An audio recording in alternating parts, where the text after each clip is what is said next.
about to start this stream. Oh, hold on. There we go. Okay. Hello, everybody. Good to be here. It's been a while. Short while, I think. Well, I think I took last weekend off, so, but yeah. Let me get to my channel so that I can see your guys' comments.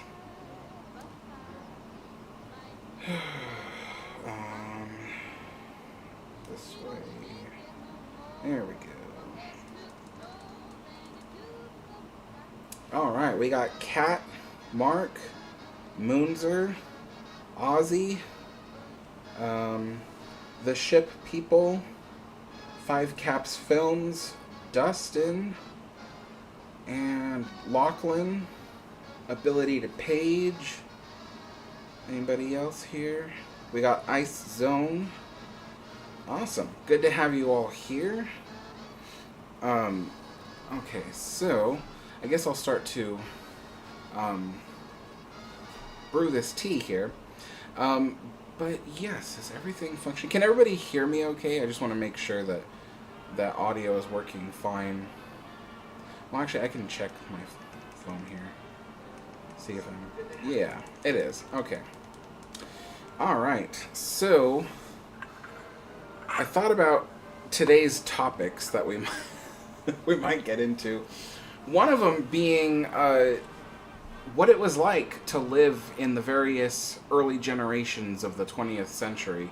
Not the later generations, we already know how those generations lived, but that, and then I think there's a new update, just a quick thing to talk about for the Queen Mary, and then, yeah, maybe a little bit about what I plan to do in the future for making content and stuff like that. So I think I went a little bit into it last time, but I only kind of hinted at what I was planning to do. But this time we'll kind of get more into it. So yeah. Alright, let's go ahead and do this.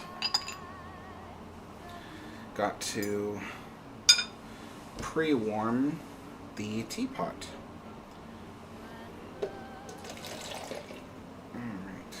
Yeah, it's about half. Okay. And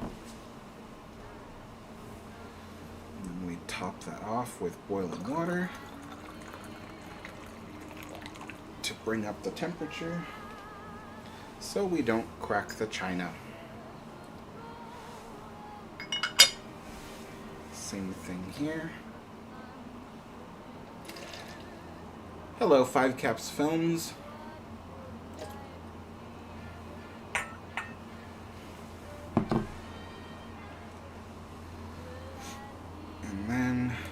This in.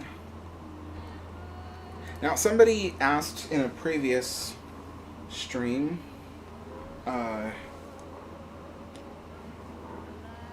just got a little bit of water on the screen on my phone.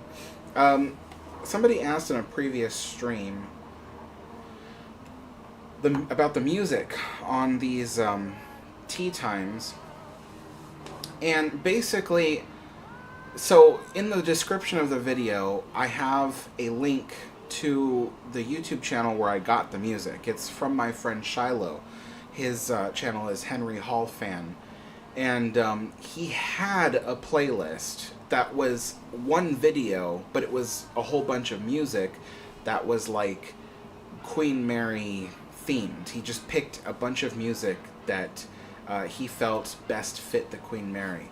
And so I used that video and used it for these live streams. I copied the music and then put it, I have it playing from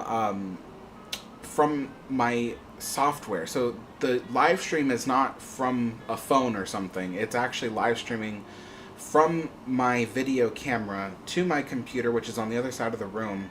And the computer has live stream software that allows me to control a whole bunch of variables. That's how there's video feed in the corner of the screen. And anyway, that live streams it to you guys. and so the music is playing from that software. I can't hear the music. To me, it's totally, well, aside from the sounds of outside, because I have my window door open, and I have my fan turned on to provide a bit of white noise. It's otherwise quiet in this room. I can't hear music, but you guys can hear it. And yeah, I think this. Oops, nope, that's not what I want.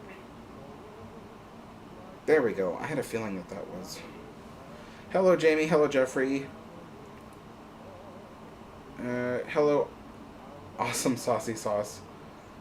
And Moonser, hello. Awesome. Sounds like a good book. But yeah, back to what I was saying. They asked me about the music. And the thing is that the playlist that I specifically got this music from, the video playlist, it was just one video, is no longer on his channel because it got so many copyright strikes or claims or something, and he couldn't keep it on the channel. But the music itself, the individual pieces, are still on his channel. Now, there's probably something like 50 different songs on this playlist. This playlist is, I want to say, about maybe like 2 hours long. Yeah, I think the playlist is about 2 hours long. I don't know, maybe that's not 50 songs, I don't know. But they are short. They're like two and a half minutes maximum.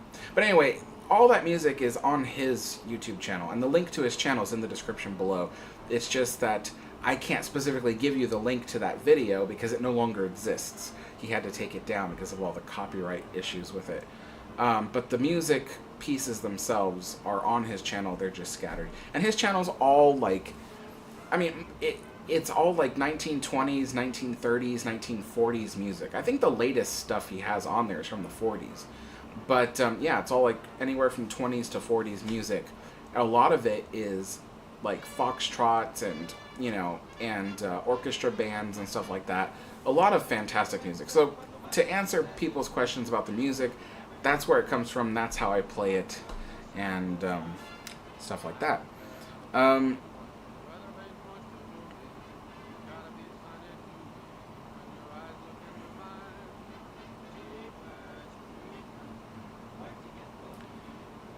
Subcat, this isn't a competition.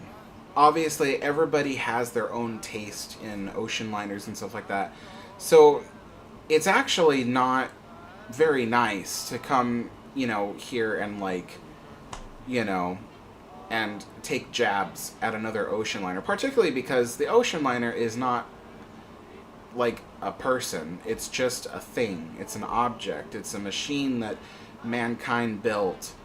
And so it's not like, you know, it's not like, I don't know. It's just, it's kind of strange to come in here and do that.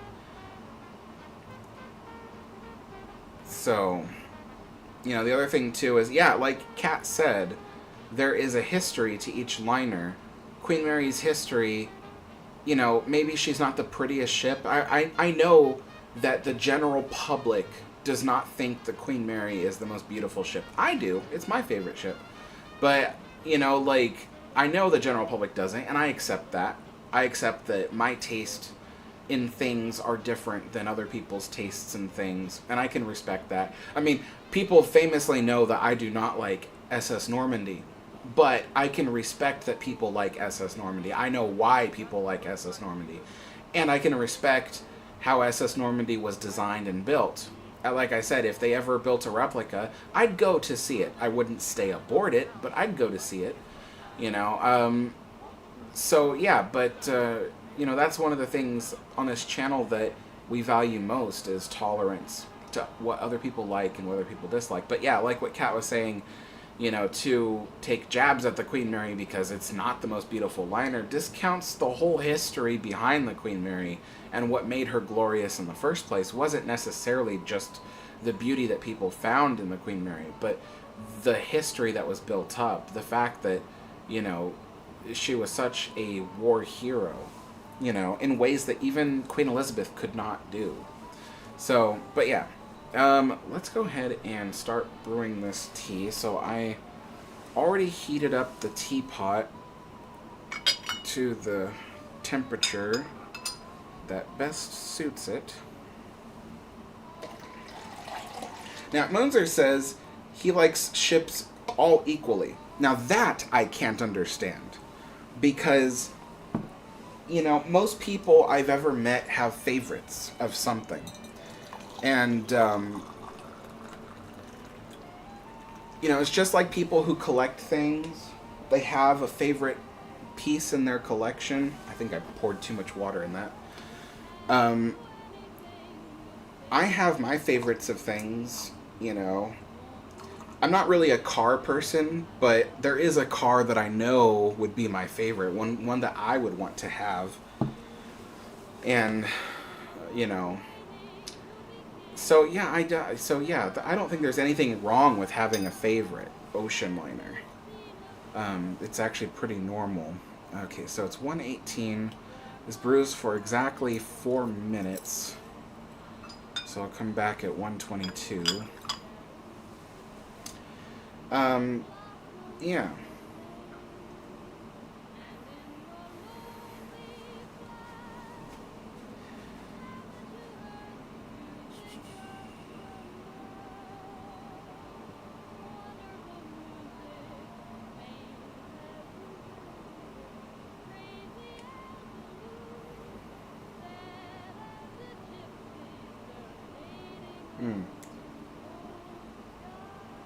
Well, you see, Sebcat, that's another thing.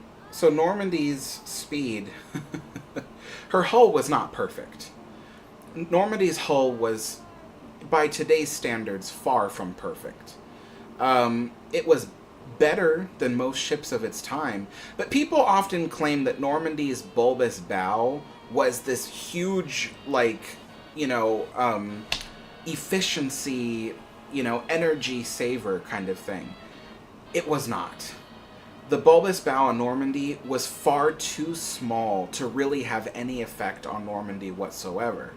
But people know that bulbous bows generally help cancel out the bow wave. But the thing is that what ship designers have learned since back then is that each ship must have a bulbous bow designed to a certain size. Now, back then, when they built Normandy, they didn't know that. They figured a bulbous bow of a certain size will do the work.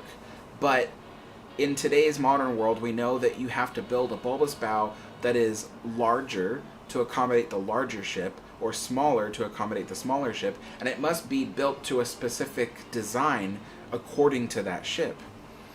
And they didn't know that back then. So Normandy's bulbous bow was actually very small.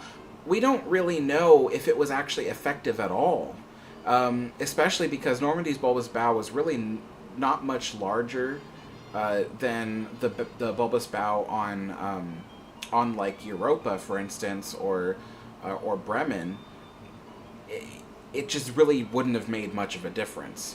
Did it make a difference? Probably. Just not much. It's not really something that you can measure. So, the other thing too is that the bulbous bow, anything that it gave to Normandy, was also canceled out by Queen Mary's cruiser stern. Queen Mary's cruiser stern was designed to create more buoyancy at the end of the ship, so that way when the ship was moving at speed, it would lift the stern of the ship slightly higher out of the water to reduce drag. And the amount that it reduced drag was probably equal to the amount of drag reduction that was created by Normandy's bulbous bow. And Normandy did not have a cruiser stern, so when it would go at speed, the stern would kind of sink down slightly into the water, creating more drag around the stern area. So it was just, the two things kind of canceled out each other. It wasn't that much more, But there is one thing to be said, though. Normandy did have that I want to say it was like a special bow designed to split waves. It did have that. That was pretty interesting. But Queen Mary had something similar. Queen Mary had a well deck, And it was a well deck designed slightly differently than other ocean liners before her. You know, if you look at Titanic's well deck, there were steel walls, not walls, but like railings. They used them as railings, but anyway, they were thick steel on either side of the well deck. And if water washed over the bow of the ship and landed in the well deck, it kind of sat there as a bowl of water for a minute until it drained out of the scuppers. Now, on Queen Mary, that's different. On Queen Mary, they didn't have those steel walls on the sides of the well deck. Instead, it was just railing with bars. So the water would immediately wash off the ship. And that made it more efficient at getting rid of waves that crashed over the bow. And so the well deck helped spread those waves away from the superstructure just the same way as Normandy's bow did. So it really, you know, the two ships were really not that different. They're different in the way that they were built, but not different in the way that they handled the things, you know, the environment around them. Time for the tea. Don't want to oversteep it because this tea can be pretty bitter if you oversteep it. So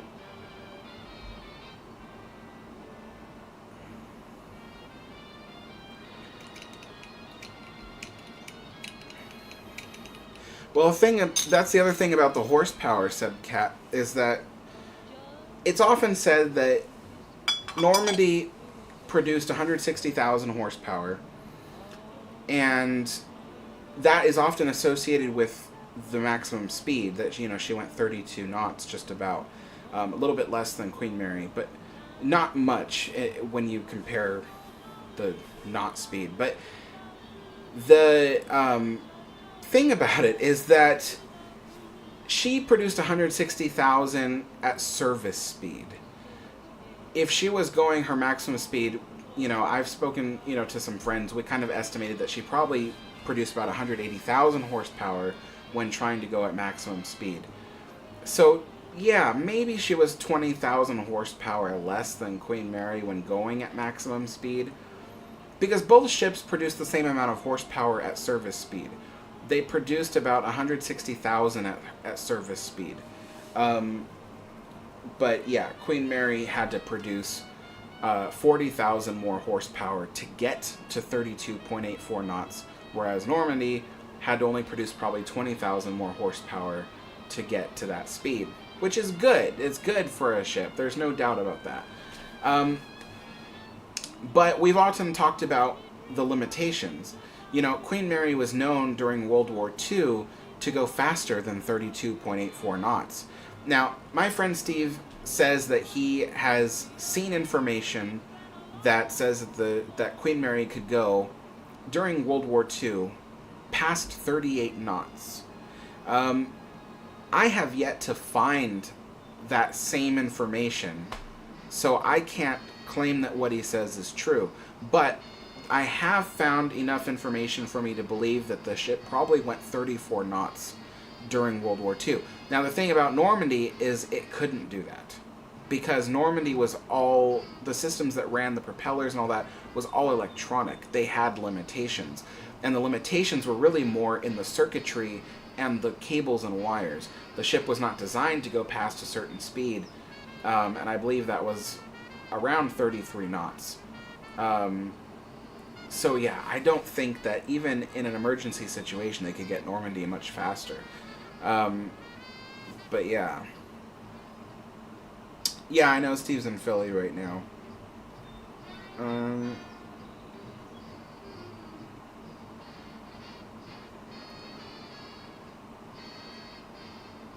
Spencer says, I found a shake or two of salt can dissipate the bitterness in tea. Wow. That's interesting.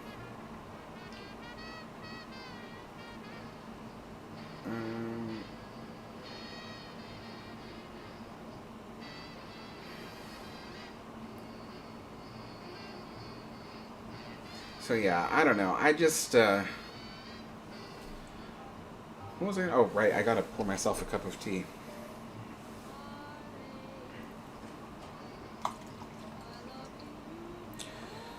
King of Battleships says, why did they not see how fast Queen Mary could go on her sea trials before she would fracture a turbine? Well, I mean, there you go. That you've actually answered your own question. You don't want to push a ship to the point where the engines break, because those engines cost a lot of money.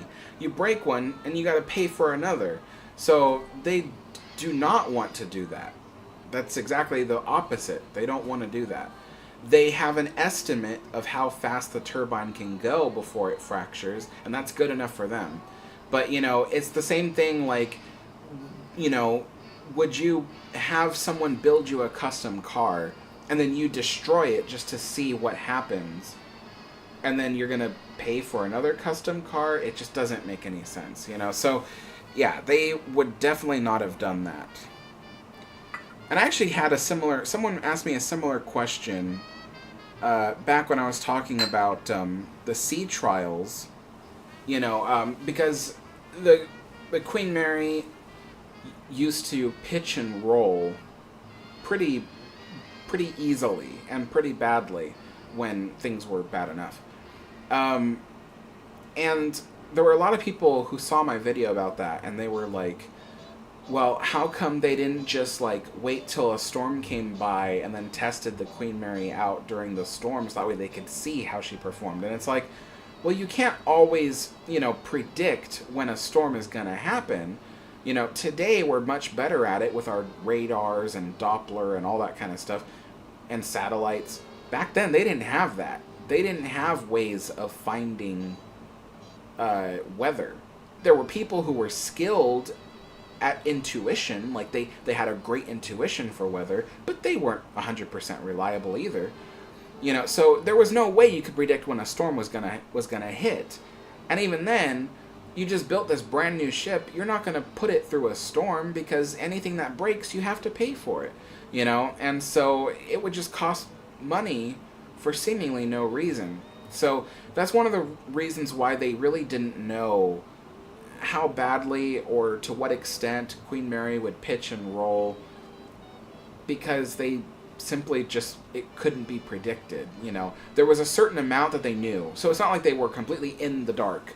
They did know a certain amount of information about Queen Mary's pitching and rolling before they even put her out at sea.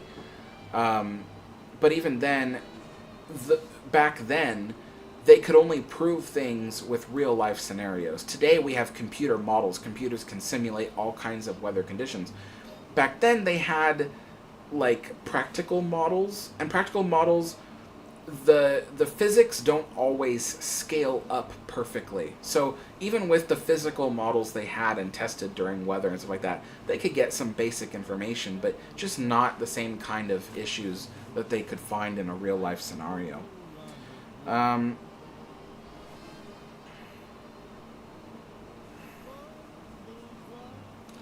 Moonzer, I don't know if the Bakelite ashtrays are made in England. Tectanic, hello. You're a huge fan. Oh, thank you.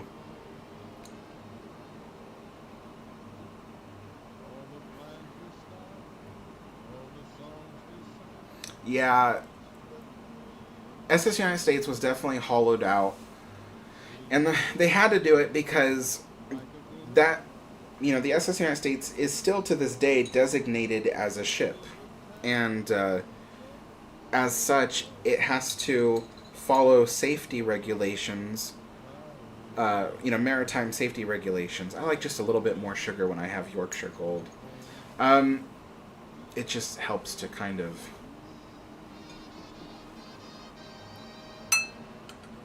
So, let me go ahead and stir that. But the thing about Queen Mary was that when she was being converted to a hotel, she was redesignated by the Coast Guard as a floating building, which has allowed her to retain all her historic interiors. because now that she's not a ship, technically, they don't have to follow maritime laws. So they only have to follow, like, historic building codes, you know, for buildings. Which was a huge saving grace for the Queen Mary, because if they had to gut the Queen Mary like they did with SS United States, we wouldn't have Queen Mary here today, because nobody would be able to afford to replicate the interiors. It's just so expensive and so time-consuming. So yeah, it's quite sad what happened to SS United States in that sense. Oh no! Darn it. I spilled milk. Look at this. It's like the way it's draining. God. There we go. I remember back when I first started doing these tea times, one of my biggest issues was when I would pour the milk, that would happen. Try to blot that out here.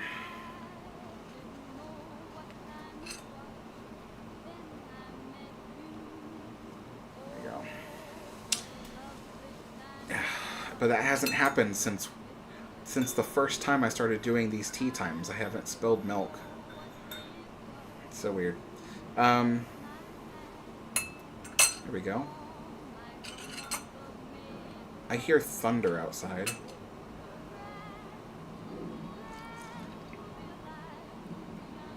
No, it's an airplane.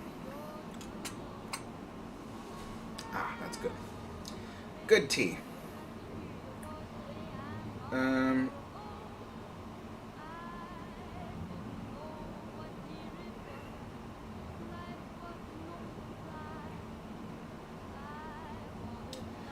Oh, yeah, I don't know where in England the Bakelite ashtrays were made.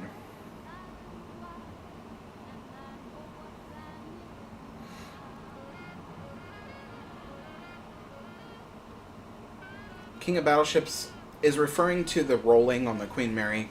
In my video, I talked about how originally the ship was designed with Scotch boilers. It was all going to be Scotch boilers, 27 of them. Cunard wanted to switch to Yarrow boilers because they were more fuel efficient, thereby saving the company more money in fuel. So they switched to Yarrow boilers, about 24 of them, keeping only 3 Scotch boilers on the ship to power the hotel services. But yeah, 24 main boilers became Yarrow boilers. But the thing about the Yarrow boilers is, even though they were more fuel efficient, they were also lighter in weight, which meant that the calculations they had originally created for all the Scotch boilers to weigh down the bottom of the ship made the ship slightly lighter in the water because all the Yarrow boilers weighed less. And they had to try to compensate for that. They did what they could, but it just, in the end, you know, hindsight, it would turn out to be not enough. Now, what King of Battleships is asking is, if they found out that Yarrows were lighter, why did they not replace them with Scotch boilers afterwards to increase stability? Well, because that would defeat the purpose of why they replaced them with Yarrows in the first place, which was to make the ship more fuel efficient. The Scotch boilers that were designed that were the size that Queen Mary needed were not fuel efficient enough. And so they decided to go with Yarrow because they were more fuel efficient. If they just put them back in anyway, that would defeat the whole reason why they bought Yarrow boilers in the first place. So, you know, again, to kind of give that a modern day analogy, you know, that's like, you know, buying a new engine for a car because it's a more fuel efficient engine, but then going, you know what, this car is, I don't know, it bounces too much when I go over speed bumps because it's too light. So I'm just going to put the old engine back in. And it's like, why would you do that? The whole reason why you did that in the first place was to save yourself money on fuel. So you might as well deal with the bounciness of the car, you know. So the ship people, hello.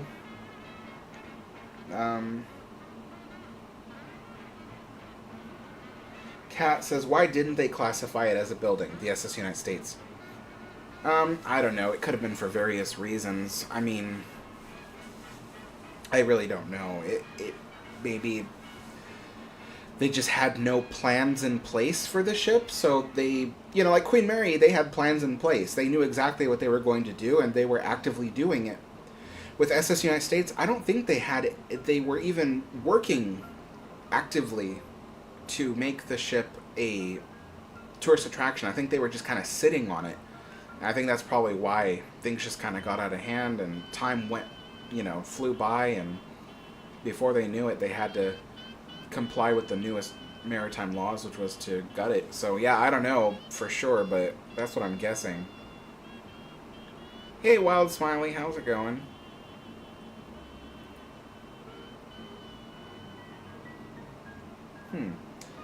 Five Caps Film says, Alex, do you know of any ocean liner that the Cunard that Cunard owned after the QE and QM? Because I honestly don't know of any except Queen Mary 2 and QE 2.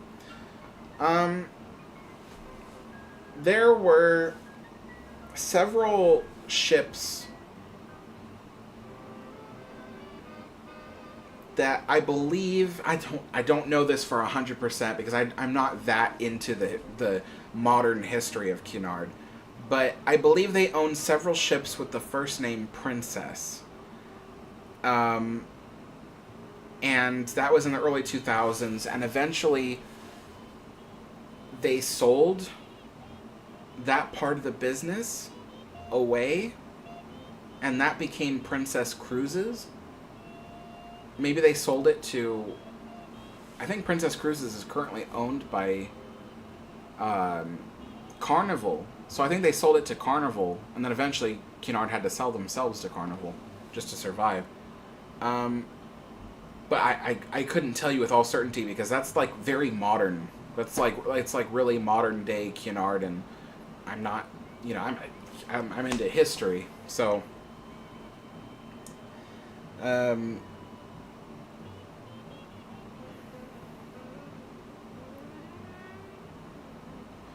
Sometimes says, what do you think of the smaller liners like Mauritania 2? At first I didn't like her and thought she was downgrade, but she's one of my favorite liners now. Mauritania 2, honestly, I've talked about it with my friends. On the inside, it's a beautiful ship. It looks like a miniature version of Queen Elizabeth. So it's a very beautiful ship on the inside. But just on the outside, I'm not really much of a fan. But on the outside, she also kind of looks like Queen Elizabeth as well. I mean, I showed a picture I showed footage of Mauritania 2 during one of my videos, and I called it Mauritania because, by the way, the ship was never named Mauritania 2. It was named just Mauritania. They didn't put a number at the end of the name back then. That started with QE2. But yeah, it was just called Mauritania. So the right way to name it is just Mauritania. And in my video, I called it Mauritania, and I showed footage of it. But people who were quick to like get on their keyboards and that Mauritania, the original, was not in World War II and blah blah blah, and I'm like, I know that. I'm talking about Mauritania 2, the second one, the one I showed an image of on the screen. But that's how I knew that people who were looking right at the image of Mauritania 2 did not know that was Mauritania 2. So here they are trying to tell me about history, but they can't even identify what Mauritania 2 looks like because it was right on the screen. So I don't. It's just funny when people do stuff like that. But yeah, so yeah, it's a beautiful ship on the inside, but on the outside, not so much. Yeah, I'm gonna have some of my Scottish shortbread here. So Moonzer says the Mauritania II was often called Little Queen Elizabeth. Oh, that makes sense. It looks just like Queen Elizabeth. Even on the outside, it looks a lot like Queen Elizabeth. It can often be mistaken for Queen Elizabeth. But the trick is knowing that the two funnels are much closer together.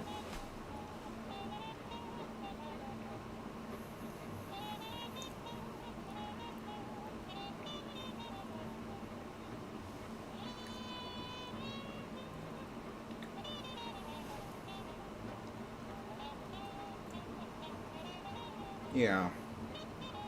That's true.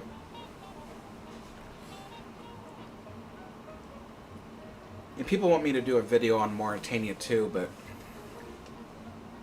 I don't know.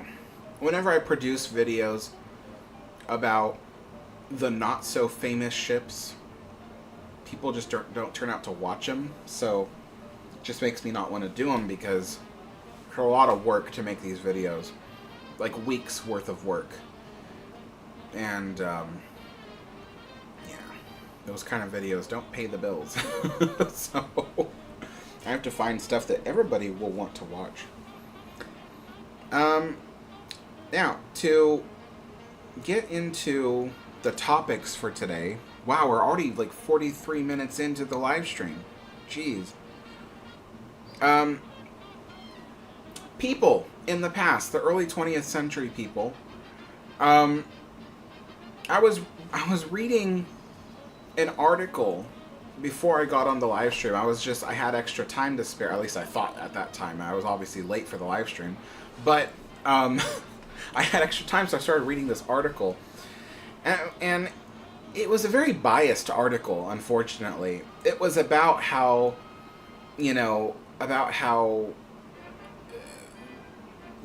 boomers, baby boomers were raised like robots, and that their parents were super duper strict, and and didn't let them be themselves and that kind of thing. And I mean, there is some truth to it. There were a lot of people who grew up with, baby boomers who grew up with really strict parents, who didn't let them be themselves, and they had to be perfectly perfect, or else there was hell to pay. But the thing that the article failed to realize is that in every generation, there were good parents, and there were strict parents, and there were bad parents. In every generation it was like that. There were more expectations on how a child should act, but even back then, there weren't that many children. Like the baby boomers, when they were children, were not the same kind of children we have today. So even back then, there was more of them that were well behaved anyway. So there probably wasn't there probably wasn't that much issues with parents having to be strict with their kids, but it's made to seem that way by those who, who did have very, very strict parents, came onto this article to talk about it. But, I grew up around baby boomers. Like, most of my family was, when I was a kid, elderly. Not just the baby boomers, of course, but we were older members of the family that were elderly when I was a child. And I got to understand each and every one of their upbringing, different parts of the family, stuff like that. They all had different stories and stuff, but from what I've understood through my whole life of trying to understand how people once lived in the past, it wasn't as doom and gloom and fire and brimstone as it's led to believe today. Because kids today, I'm seeing kids who are just rude or talk back to their parents or ignore their parents or whatever.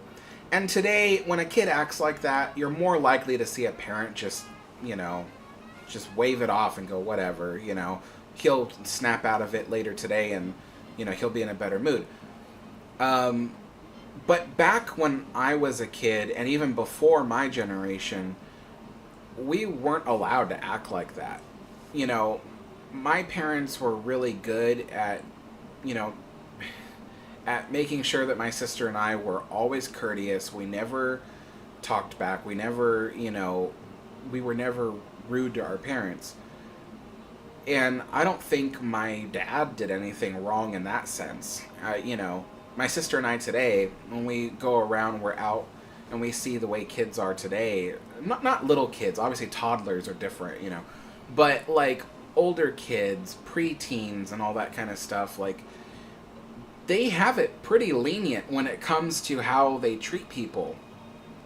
And it was just weird. Like, we were not allowed to be like that, you know? And so there is a lot of leniency today, and perhaps the kids who grew up with that leniency can look back at how baby boomers were raised or how the silent generation was raised and think, oh, well, that's like being a prisoner in your own home.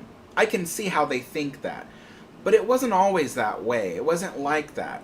You know, especially in my family, you know, yeah, my sister and I were expected to be very well behaved, and we always were. But that wasn't because, like, we had a belt waiting for us if we didn't, you know, behave. It was because that's how the rest of the family acted. It would be weird if we acted out differently. And it would, you know, it was almost like the way the Japanese are. You know, the Japanese are like, they're well-behaved citizens and stuff like that because if they misbehave, society looks down on them. And that sense of inner shame prevents them from acting out. And it's the same thing in our family. If we were weird and we acted out and we were, you know, not good, the rest of the family would look at us like, what, you know, what's going on, you know? So we, you know, so it wasn't always a sense of like, you know, oh, the kids were prisoners in their own home back in the early 20th century. It was really just more like people in general were more well behaved. There was always bad people. There was always, you know, crazy people or people who were not good parents or whatever. But it's just not the way today's generation paints them. It just wasn't like that, you know. And, you know, my great-grandmother, well, actually, I had the pleasure of knowing my great-great-grandmother.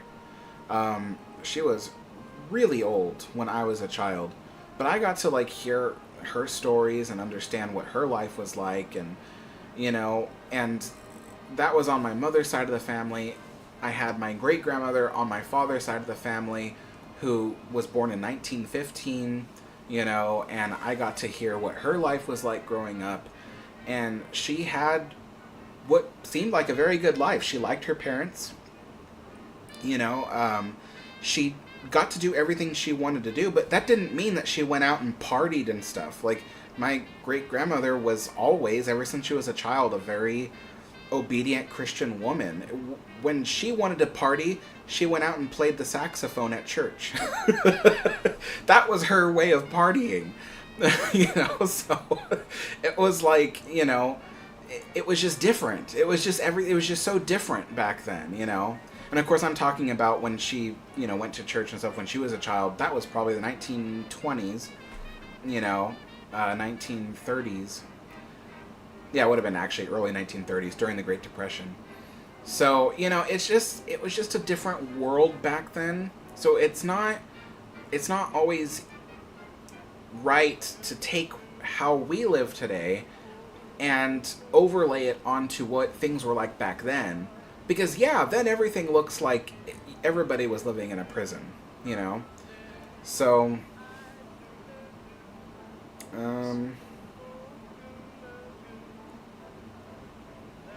Mark says, most of today's kids are lazy. They almost never go outside to do anything.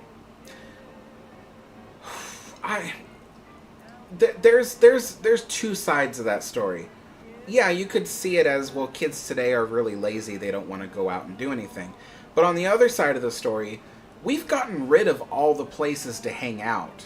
You know, like, there's no more arcades. If there are, you probably are lucky you live in an area that still has an arcade for some reason. But there's no arcades. There's no, you know, if there is a place to go roller skating, it's really not interesting anymore. You know, people still do bowling, thankfully.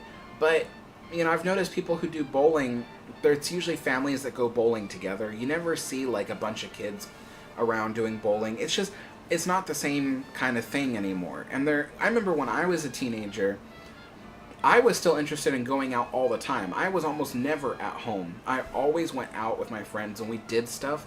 But it was difficult because, you know, even when I was a teenager, there was no more arcades. We couldn't find any. And we couldn't go anywhere. We couldn't do anything. The best that we could do was like go to the beach and just sit around and talk for hours. And then we always had cops coming up to us like, what are you guys doing? Blah, blah, blah. Why are you loitering? And it's like, we're not loitering. There's just nothing to do, you know? So it's a double-sided, you know, kind of story there where it's not always that they're lazy. It's that there's really nowhere for kids to go by themselves. And even then, we live in such a dangerous world now that, you know, it's just not safe to go by yourself anymore. I don't know what happened, but crime just went through the roof. But, you know, yeah, so I don't know. It's just a different world now. But, hey, transportation fam. Oh, that sounds really fun.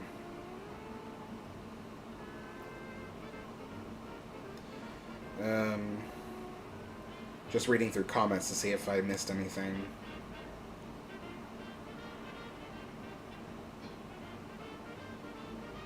Wild Smiley says, I'm one of the last Gen Xers. People born a couple of years after me were the first millennials. Oh, wow. I'm in the early millennial age group. So I'm like first couple of years millennial. Five Caps Films, if your comments are not updating, try closing the chat and then reopening it. That's if you're on your phone. If you're watching this on a computer, you might have to close the window entirely and come back to the live stream. It just does that. I don't know why. Lachlan says, my great-grandfather was a firefighter in World War II. He got to shake hands with the king and queen. Great-grandma was the first woman builder in New South Wales, Australia. Wow, that's pretty cool.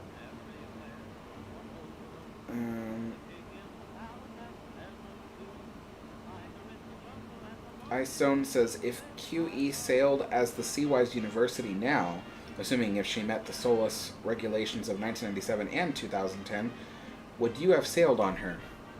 I don't think so, because I don't think today she would be really recognizable at all. It would just, the outside might still look like her, but I mean, I doubt even she would have funnels anymore.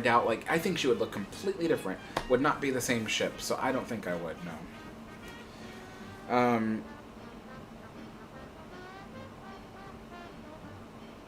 Curly Q says, I guess I could be considered a kid. I turned 20 this year. There is nothing to do. No malls or arcades. Yeah, even malls are closing down. You know, when I was a teen, that was one of the things we used to do was go to malls all the time. We couldn't buy anything. We didn't have any money. But we would just walk around until security kicked us out for loitering. Again, one of those things that you used to be able to just hang out at a mall with your friends. But in this day and age, you can't because people get concerned. Why are you sitting here, you know? So, yeah. Crazy world.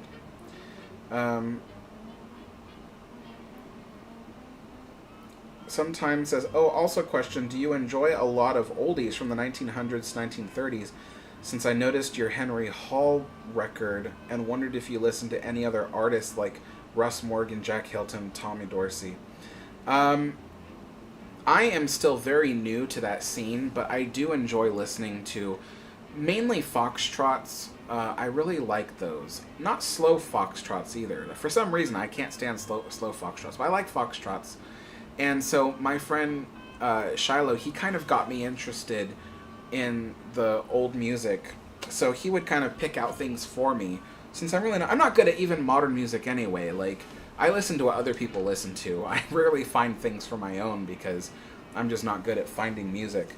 But, yeah, I do have Henry Hall. Funny story.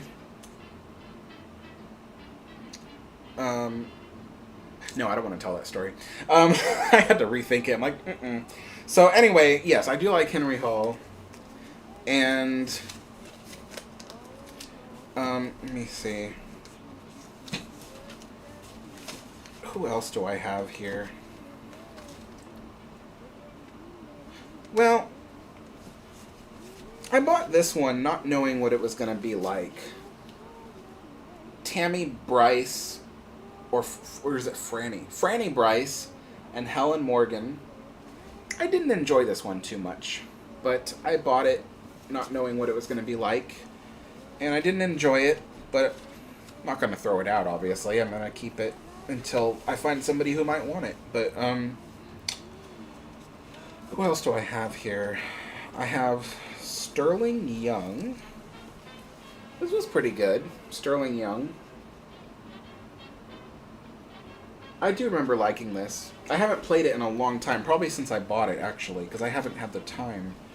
And I have Shepfield. Shepfield's is pretty good. As for Jack Hilton, I've heard some of his music. I don't have his records. But yeah, I have a record here, Shepfield. That's about it. I also have the Sherman Brothers, because they created some of the most famous Disney songs ever. And I like listening to this once in a while.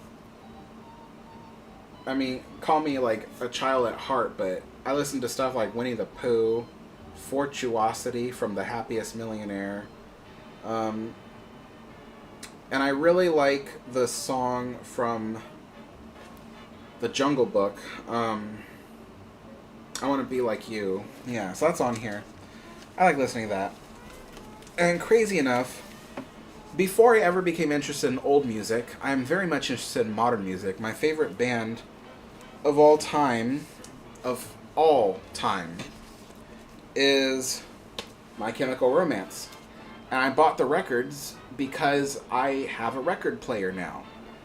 And funny enough, these records don't work. I got these for Christmas, actually. So this was a gift from my sister, and the other record was a gift from my father.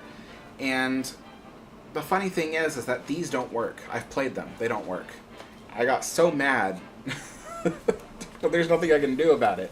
So I'm like, I don't know what I'm going to do with these records. I can't play them. They just don't make the vinyl records like they used to, I guess. I don't know. But yeah, so when it comes to old music, I'm still very new to it, and I don't really know all the names of all the people that I've enjoyed listening to. But, you know, my friend Shiloh has introduced me to a lot, like, especially, like, more European bands, like one of the musicians, Otto Stenzel, Hans Rimstead, and let's see, who else? I mentioned Otto, Hans. Is that really it? I'm sure he's introduced me to more. He makes me listen to music all the time, but I love it because he's got a really good taste in music. So, yeah, I do like old music. And again, shout out to Shiloh. He's got a YouTube channel. You can listen. He's got a collection of old music from the 20s through the 1940s, and the link is in the description below. His channel is called Henry Hall Fan. And that's what he does. He uploads music from the records he owns. And he's got, like, I think he said he has like something like 2,000 records. I'm not kidding. He's got like a whole wall full of old music that he's just collected throughout his life. And he, one by one, transfers them digitally, puts them up on YouTube. So,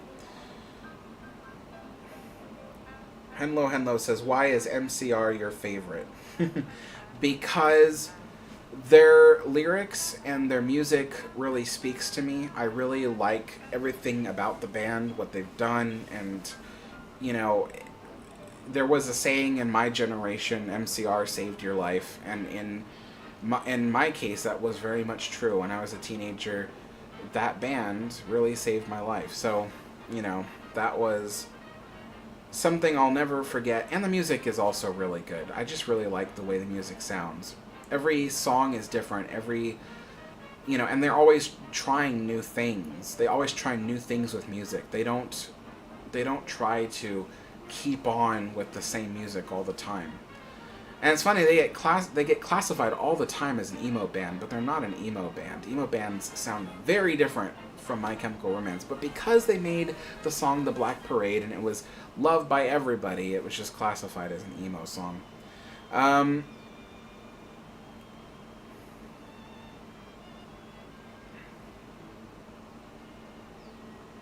Let's see.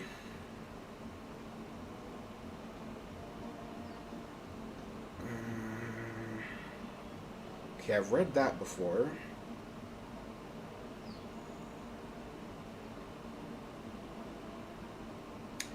Awesome Saucy Sauce says, if you've been on any passenger ship or cruise ship, what was your first time like? I've never been on a passenger ship or a cruise ship that was seaworthy. The only ships I've been on have been ships that were retired and were permanently moored. So I think, like, I've been on even warships as well, but ones that were already converted to museums. So, you know, like I've been on SS Jeremiah O'Brien. That technically does sail once in a while out into the ocean and then back. But I've never been on it while it did that. It was moored on the day that I was there. Same thing with the I keep forgetting the name of it. The giant aircraft carrier in San Diego. It's a museum ship now. I was on that one as well. I don't know if it sails anymore, but it wasn't the day I was there. That's for sure. Let me drink some more of this tea.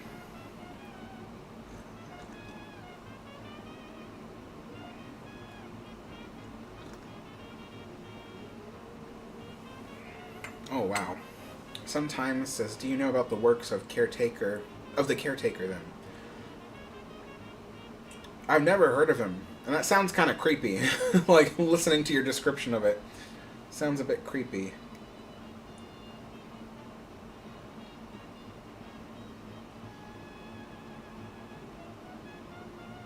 Wild Smiley says, modern pop music is completely unappealing to me. Yeah, I mean, aside from My Chemical Romance, there aren't too many other modern bands that I like. I mostly grew up on 80s alternative and rock. Well, not even rock, like new wave and alternative, essentially. I grew up on new wave and alternative from the 80s because my dad listened to all of that. And so when I was a kid, he kept like a huge thick booklet of all his CDs. There were like 200 CDs in this thick booklet. And we kept that in the car. And so he would let me pick whatever CDs I wanted out of that booklet and put it in the CD player so we could listen to it while he drove. So I just got used to listening to 80s music. And before My Chemical Romance was my favorite band before them was Oingo Boingo. But I grew up on stuff like The Cure, Depeche Mode, Morrissey, The Smiths, you know, as well as Morrissey, his regular work. You know, just stuff like that, you know, Susan the Banshees, that kind of stuff. So I listened to a bunch of 80s stuff. And growing up, I always liked the sound of jazz. I always liked the sound of orchestra band music from the 30s and the 20s and the 40s.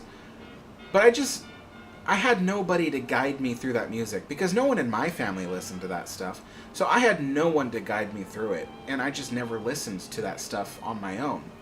But when I met Shiloh and Shiloh introduced me to all this old music, I had someone finally to show me, like, he knows what I like. He'll be like, oh, you'll like this song. And then he'll just, like, send me a link to the song and stuff like that. So that's really cool because I don't have to look for music anymore. Shiloh just is like, oh, here's a song from the 1930s that you'll like and stuff like that. It's cool. He's like a jukebox.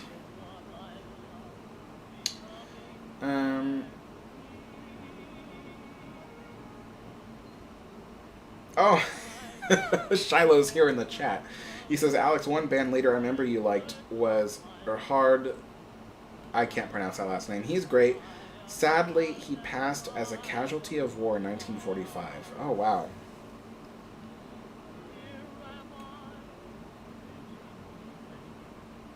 Awesome Saucy Sauce says, never knew that My Chemical Romance wasn't an emo band. Shows you how much I know about them. Yeah, they started off as punk rock, so modern punk rock. And their earliest album, which I have right here, is, you listen to it, it's very punk rock, almost garage punk rock. I say almost because they were given a budget big enough to make it not sound like garage music, but this music was designed in a garage, so it sounds like garage music.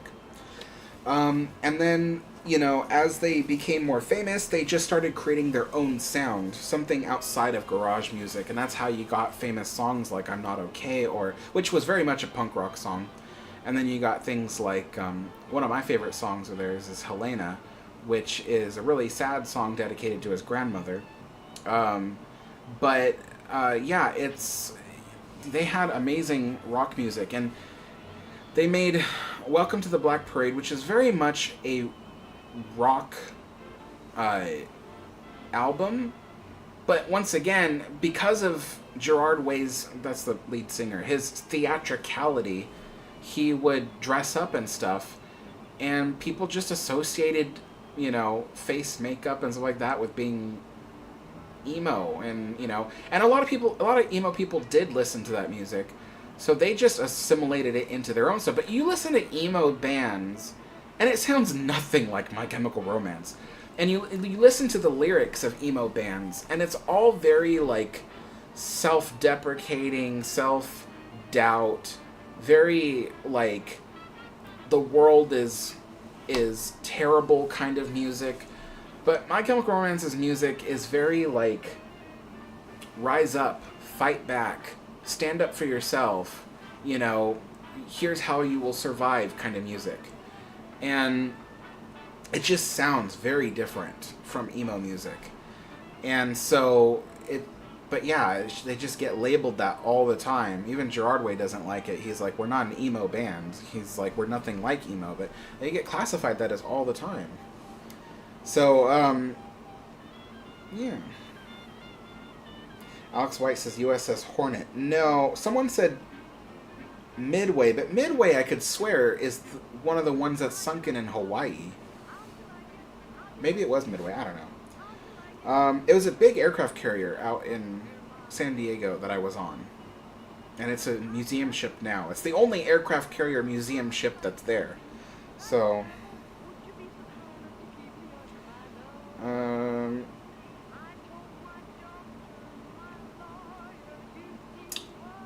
transportation fan. I don't have any geared locomotives that I like.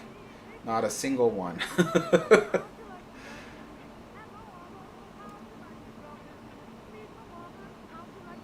I mean, I don't hate them, but I don't specifically go looking to see geared locomotives. I go looking to see,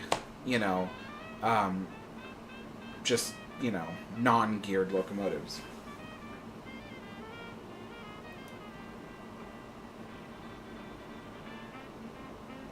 Sometimes says, do you like liners that came in the transition from ocean liners to air travel, like SS France, SS United States, QE2, SS Michelangelo?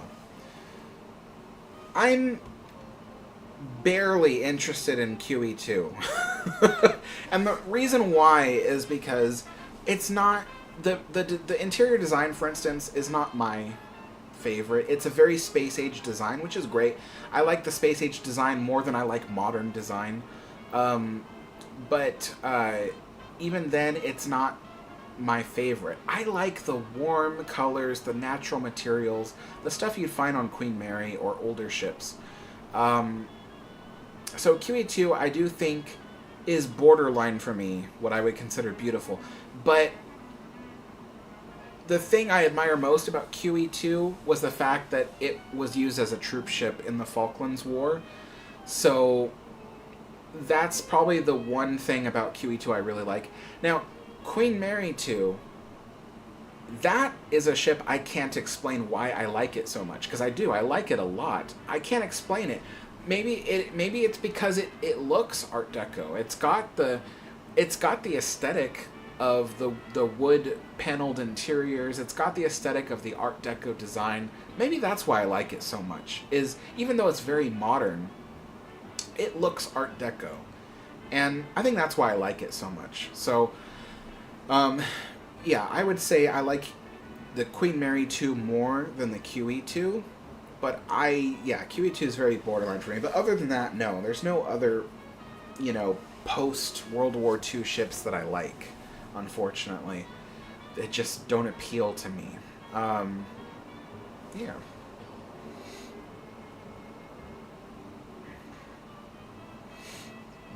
Alex White says, I'll be staying on the Queen Mary tomorrow. Anything you'd like to see or know?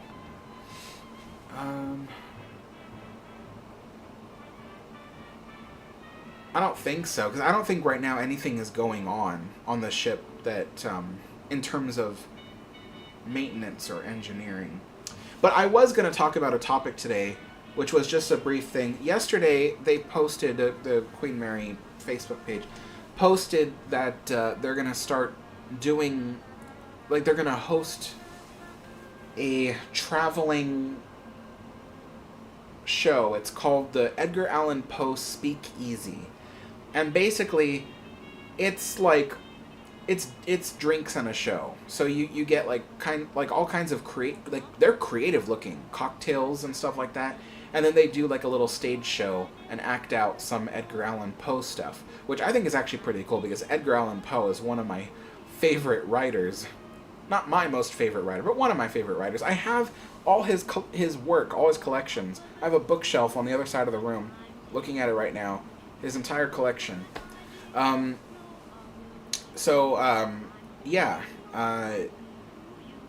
doing that on the Queen Mary starting later this month and going into going into June, I believe. And it's kind of cool because I can tell now that management definitely has been taking some of my ideas because, almost a year ago, I emailed the general manager, Steve Koloka. I emailed him with a whole bunch of ideas on how they can make the ship more profitable in the short term. And one of the ideas I gave him was open up the main lounge on Promenade Deck and do shows there. You can charge, I told him, I said, you can charge people for those shows separately from admission. I'm like, but open it up, use it, because that's what it's for. And so part of that context was I wanted him to open it every day so people could go in there, sit down, and relax. He's kind of taken it halfway, and he's like, okay, I'll do the shows stuff. So he's started booking shows there. So the Edgar Allan Poe thing is not the first thing that's booked for in that room. They're doing something this month that I don't remember what it is. Before the stream started, I tried to remember what show was happening this month. But I don't remember what it is. But so it looks like they are going to start using the main lounge on Promenade Deck to do shows that you pay for and can do, which is a good thing. I mean, even though it's a separate cost and you have to pay more to see that show, it is a good thing overall because people who are going to attend those things will then spend the free time on the ship. Heck, they might even have lunch or dinner on the ship just so that way they can catch the show. So that's actually good for the ship overall. I just wish that they expanded on that idea and allowed people to just walk into the main lounge and use it as a lounge. That was the main idea I gave them anyway. But they have implemented a lot of stuff. I talked about creating somewhat replica outfits for things like the Sunday brunch to make it feel more Cunard. And they gave the waiters for the Royal Sunday brunch, they gave them a somewhat Cunard-ish waiter costume or uniform. Sorry, I come from working at Disney for many years, and we called all our uniforms costumes. So I'm used to calling it costumes, but like a uniform that looks very Cunard-like. And so so they implemented that. They've implemented quite a few of my ideas, taking bits and pieces of them and implementing them, but not always the whole idea, which I'm fine with that, as long as they do something to help the ship. And it seems those ideas have been panning out, so it's pretty good.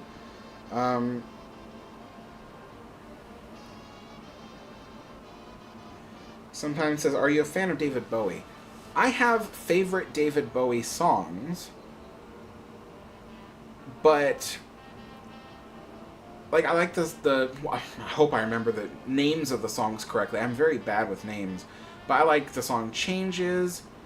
I like the what was it called? The Space Odyssey song, of course. That's a famous one. I also like, of course, the song "Under Pressure" with David Bowie and Queen. There's a few other David Bowie songs I can't remember off the top of my head that I do listen to, but I wouldn't call myself a David Bowie fan because I just don't listen to enough of his music to call myself a fan. But there are songs of David Bowie that I do like.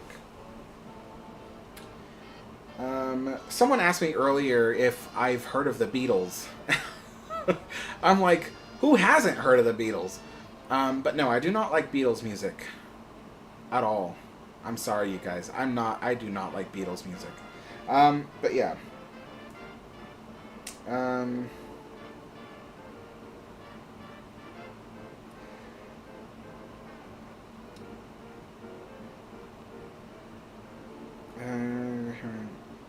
Yeah, Shiloh says USS Midway is the carrier that's here. That's the one I've been on. Because I remember it's the only museum ship carrier that is in San Diego. So I'm like, it has to be that one. Yeah, so Midway. I've been on Midway. It's a big ship. Wild Smiling says France's interiors weren't really pretty, but I can't think of another liner with a prettier exterior. And France had a very pretty exterior, I'd say. I'm still into the older ships, though.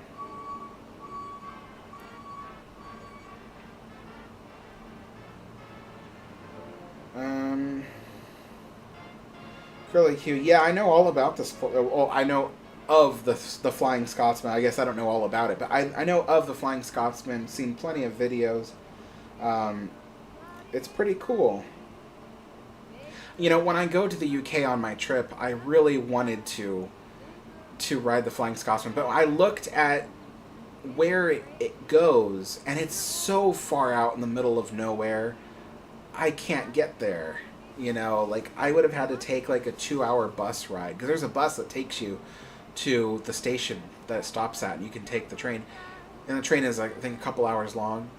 Maybe 3 hours long, I think, of a ride.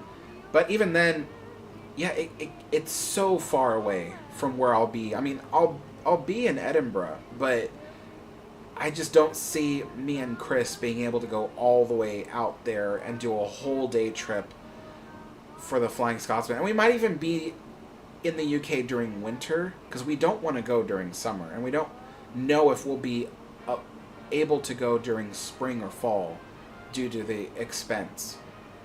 So we might only be able to go to the UK in winter, and the Flying Scotsman doesn't operate in the dead of winter anyway. So,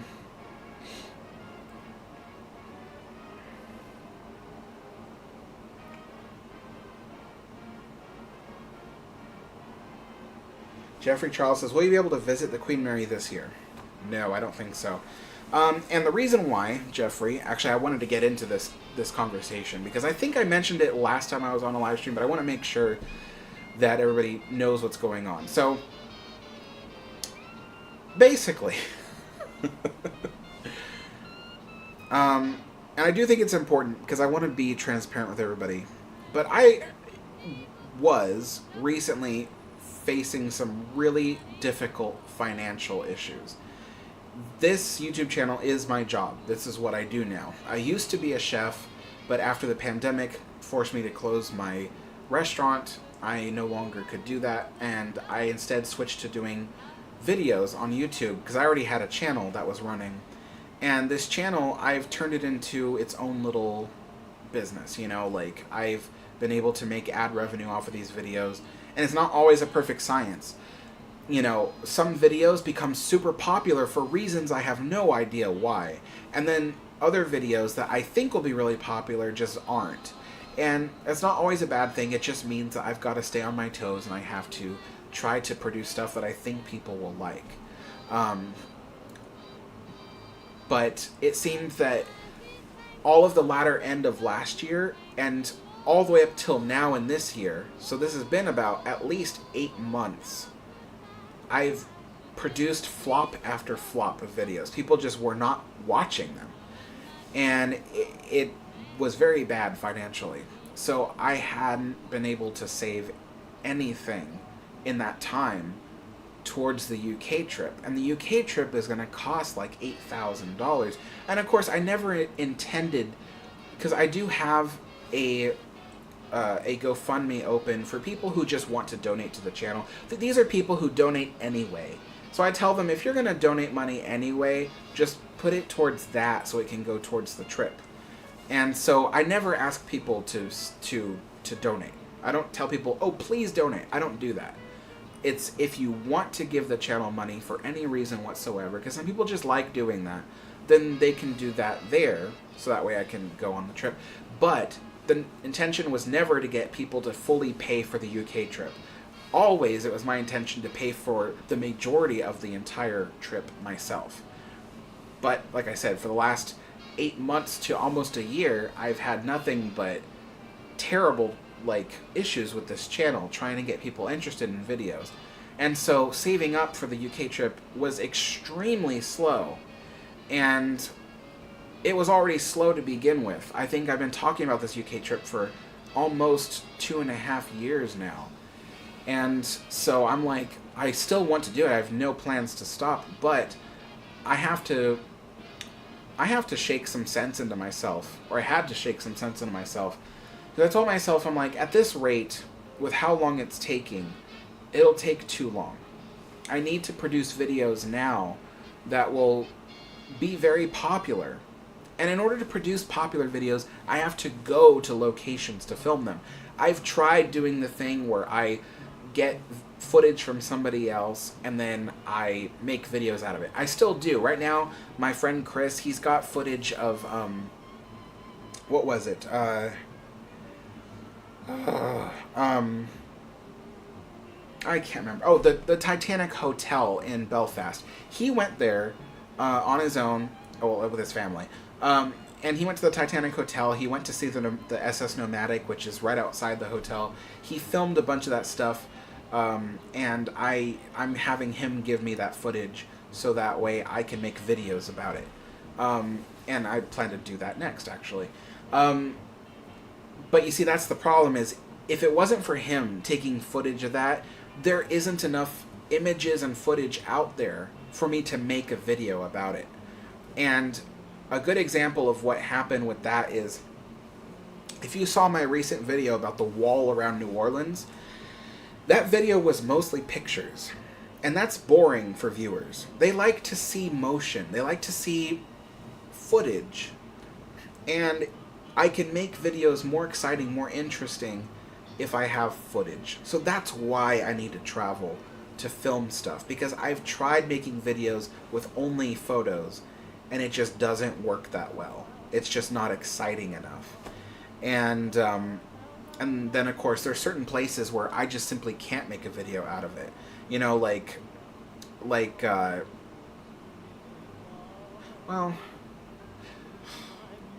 okay, like Edinburgh Castle. If I want to make a video about Edinburgh Castle, I have to rely on photos that people took back in 2005, because it seems that nobody's uploaded any high definition images of any massive quantity onto the internet. So it's things like that. Like if I want to make a video about Edinburgh Castle, there isn't enough high quality images to make a video about it. And people have approached me about other topics too. You know, people have said oh, why don't you make a video about the Golden Gate Bridge and stuff like that. And I'm like, I would love to, but I need footage of it because there isn't enough on the internet for me to make a video out of it. Otherwise, it's just me talking and it's a podcast, and that doesn't attract a lot of viewers. So, what is Alex proposing?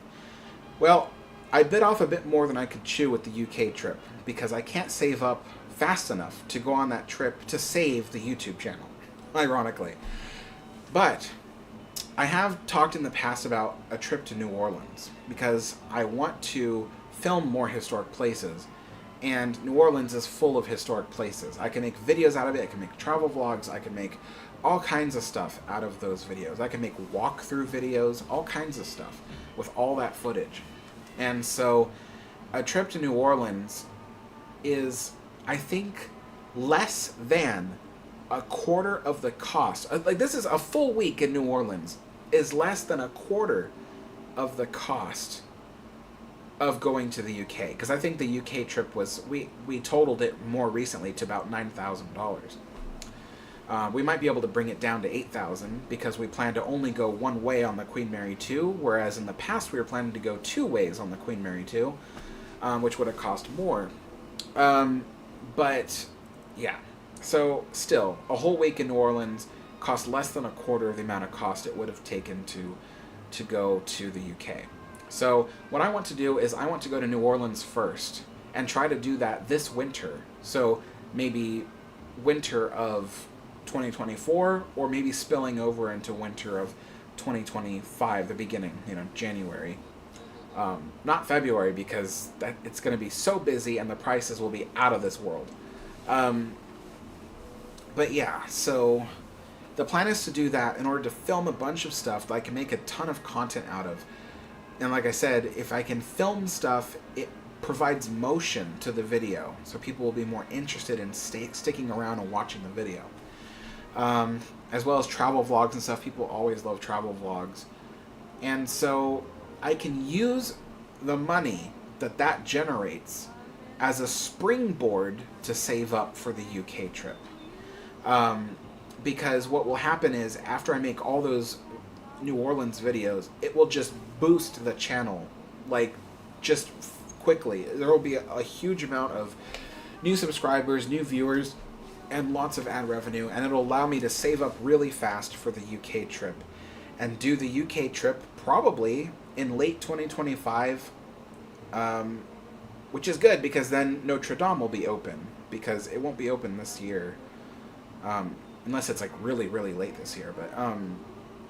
But yeah, I wanted to see Notre Dame, and I didn't want to miss out on that. So thankfully, if I go in 2025, that might happen. So that's kind of my idea, is to go to New Orleans either December of this year or January of next year, and to make a bunch of videos off of that, and then use that as a springboard to save up for the UK trip, which is a much more expensive journey. So that's how I think things are going to go. And I am open to comment. I'm sure everybody here for the last 2.5 years has been like, well, we want you to go to the UK.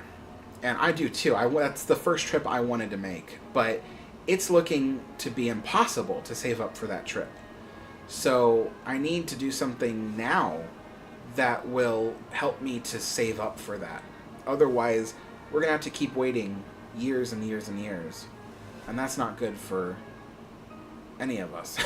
Because you guys don't get the content you want until then. And then I myself, if this channel keeps flopping, it'll have to come to an end. And I don't want to do that. I like what I do. So, yeah.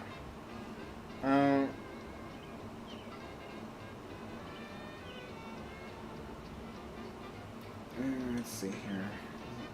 Lachlan says, "Is that your room, Alex? Looks very cool and neat. I also remember at your old apartment was a Simurn? I don't know what that is, Lachlan. Yes, this is my bedroom. So this is just a quarter of my bedroom. But yeah, I've turned it into a little studio for my live streams. Then I have an office down the hallway for the train stuff, which I never have time for. Kat says, and the Queen Mary after the UK trip. Yes. Because once I come back from the UK trip, I'll be able to make a bunch of videos as well, and then use that money to go to the Queen Mary. A trip to the Queen Mary for just a couple of days would cost me $2,600. I'm not kidding, you guys. That's how expensive it would be for me to go from Portland down to Los Angeles or Long Beach and stay on the Queen Mary for just a couple of nights. It would add up to $2,600. I was just like, I can't. That is just incredible. for that amount of money, I could stay a week and a half in New Orleans for that amount of money. Like, that is ridiculous. And if I go to Southern California, besides the Queen Mary, there's not much else I can do. You know, there's not many locations in Southern California that I could really film for historic purposes. And even if I could, there's no one to drive me there. So, you know, I wouldn't be able to go to those locations anyway. I did want to film Hotel del Coronado in San Diego, but there's no way I'm going to be able to get down to San Diego. There's just no way. So, but yeah, Hotel del Coronado is a place I eventually want to film, to make a video out of. But I can't get down there. Yeah. Darren, thank you so much. That means a lot to me.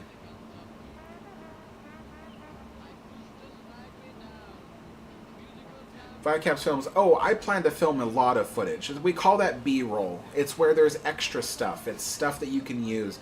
So there's going to be a lot of B-roll. And I always film a lot of B-roll when I go places. If you watch my Fort Vancouver video, there was twice as much footage filmed for that video that ended up being actually published because I needed extra stuff just in case. So yeah, I know how to film locations. And there will be a lot of footage filmed just in case. And you know, and it's like the original footage I filmed of the Queen Mary back in January of 2020. That gave me 3 years worth of content. Just that, I think it was a total of maybe an hour and a half. I want to say 90 minutes worth of footage that I filmed in January of 2020. And that lasted me a good 3 years worth of content, which was pretty good. So I plan to take a lot more footage, high quality 4K footage, of any historic place I go, and film a lot of it so that way I can make content out of it.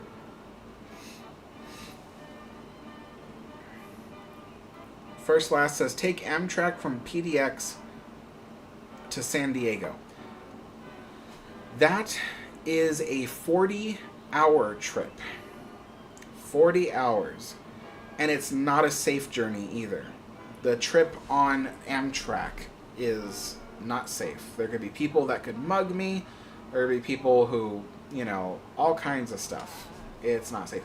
Now, I've taken the journey from Santa Ana in Orange County to San Diego. And that was nice because that went through, I mean, there was really, the kinds of people that go on that journey is very different from the kinds of people that travel from PDX down to, let's say, San Francisco, or actually it'd be Oakland. It stops at Oakland. But yeah, so it's not a safe journey, and it'd be at least 40 hours because it's 36 hours to go from PDX to LA. 36 hours. And it'd be another at least 4 hours to go from LA to San Diego. Yeah, because it was a 2-hour journey from Santa Ana. Or was it 3 hours? It was almost a 3-hour journey from Santa Ana. Wow. Yeah, so I don't know. 40 hours on a train. I don't know.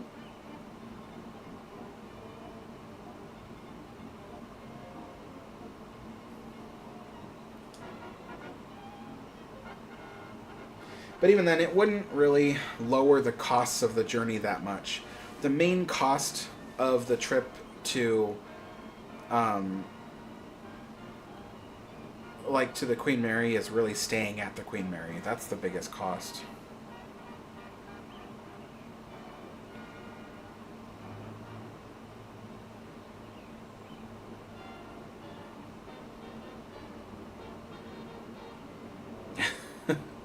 You know, I used to work for Hilton. I love that company. I don't know what they're like today, but back then, they were really great employers. I liked it. It was nice. Compared to Disney, it made Disney look evil. So I don't know. I don't know if it's different now, but yeah, back then I liked it. I liked Hilton. I think it even brought a smile to my face just thinking about Hilton. I was like, oh my gosh, they're such a great company. I mean, you look at Paris Hilton and you're like, oh, that's got to be like a terrible company to work for, but no, they're really good. All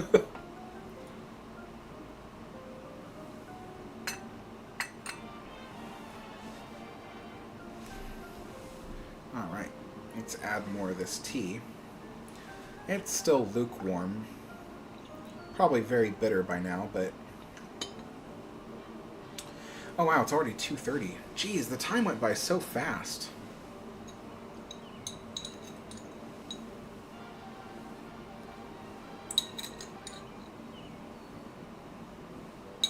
I feel like the Yorkshire Gold requires more sugar. It just... I noticed it just tastes better with more sugar than normal. I usually only put I use these demi-tasse spoons.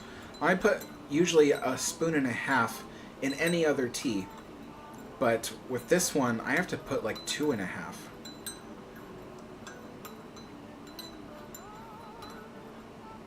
Oh, Wild Smiley says they're great. That's good. I'm glad that they're still good, because it was just, I don't know. It was like, they're still very corporate, you know, when it comes to employees, but there's usually a very good team at the hotels that they work for, you know? Like, it's usually like a good, like, family kind of feel when you work for them.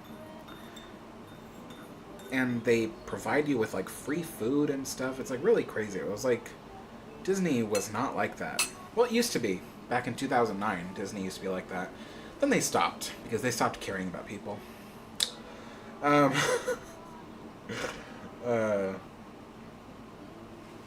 K4RNA says, fun fact, our company work in the same building as the headquarters for IHG, International Hotel Group. They own Hilton. Oh, wow. Huh. That's pretty cool. Yeah, so many... There's these huge companies nowadays that own companies that are already huge. You know, it's kind of like Google, for instance. Like, it's a huge company, and you'd think that they own themselves and, you know, they're their own company, but no, they're owned by an even larger company. I don't know what it's called. Alphabet? Alpha Group? Or Alpha something? I don't know. And you're just like, that's crazy to think about, because these are huge companies that could stand on their own, you know, but they don't. They're owned by somebody else. Five Caps Film says, Alex, are there any ocean liners that cross the Pacific? Lots of them. There were lots of them. But they weren't as big as the Atlantic liners, because the journey across the Pacific wasn't as popular as the transatlantic journey. And that makes sense, because when you think about the transatlantic journey, that was going from the United States to Europe, or Europe to the United States. And, you know, we in the United States, we have a lot of things in common with Europe, especially the UK. We all speak English, we like a lot of the same stuff, you know, and then when it comes to Europe, you know, like, well, I mean, UK is Europe, but when it comes to France and Germany and stuff like that, we share a lot of similarities there as well. We're part of Western culture. But going across the Pacific, you go to a completely different culture, no matter where you're going, whether China, whether it's Japan, or you know, that kind of thing. I guess there is also Australia way down at the bottom, and there were ships that went to Australia. But yeah, it just wasn't as popular of a route. So the ships were slightly smaller, but in some cases they were just as luxurious. So, you know, there's that. But yeah, there were a lot of ships. And one of the last Pacific ocean liners to exist is also one of the older ones. It is the Hikawa Maru, and it is located currently in Japan, and it is a museum ship now, but it is an Art Deco ship. It's pretty cool. I didn't know it was Art Deco until my friend went there and filmed his journey on the inside. Maybe one day I'll make a video about the Hikawa Maru, because he filmed the whole thing. So, But yeah, he went there, and on the outside, it's very unassuming. You look at it, and you're like, that looks like a cargo ship, you know?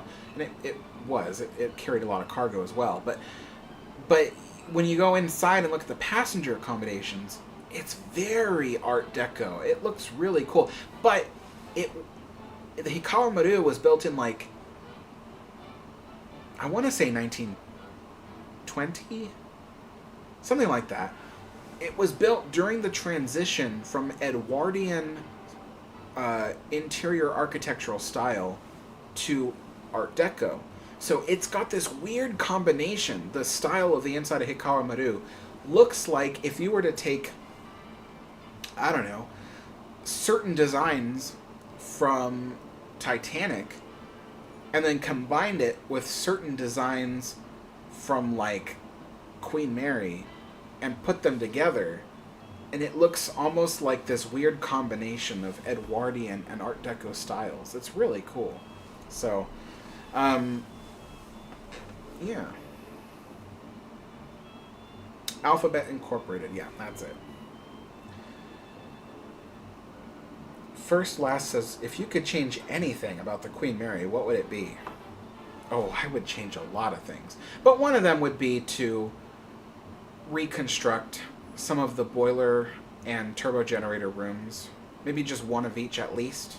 Reconstruct one of the boiler rooms, reconstruct one of the turbo generator rooms. So that way people could go around and see it and enjoy it. It would be a huge attraction for the ship. So, yeah.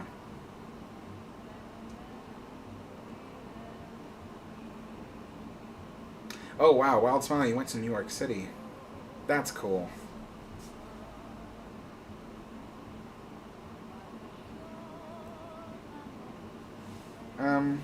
Lachlan says, what is Portland like? Sorry, there was something encrusted on my lip. I think it was cookie. Not cookie, but a biscuit. So, what is it like? Oh, First Last, thank you so much. So thank you for the stream. Enjoy your tea. Take care. Thank you so much, First Last. So Portland is... It's very different from any other place I've lived. Because every place I've lived, there's usually something to do. There's usually like an entertainment complex or something you could go. You know, for instance, most majorly, Southern California, everybody goes to Disneyland. It's pretty much on their back door, so they go at some point in their lives. And so there's usually something to do wherever I've lived. When I lived in, San Francisco was full of entertainment and lots of stuff to do, lots of museums and things like that. Here in Portland, there isn't much of that. I mean, sure, there are art museums and stuff, but not a lot of stuff that interests me. The only things I would say that I've found very interesting, at least in Portland, is there's places to go hiking that are not so very wildernessy. They're wildernessy enough that you feel like you're in the wilderness, but not so much that you think you're going to be attacked by a mountain lion or a bear. That's what I like about it, is it feels wild, but without all the danger incorporated or included with it. So there's a lot of hiking, lots of nature. If you drive a few miles outside of Portland, you can go down through the Columbia River Gorge and see all the beautiful scenery. I mean, that's one thing about the Portland region that stands out the most, is the natural beauty. It is unbelievably beautiful here. It is just, I can look out my window right now and I see, because I'm way in the outskirts of Portland. I don't actually live in the city, and there's a good reason for that. But, and that's because the city is full of crime. But, I live in one of the suburbs, but I can look out my window. I can see Mount Hood, which is just a beautiful volcano.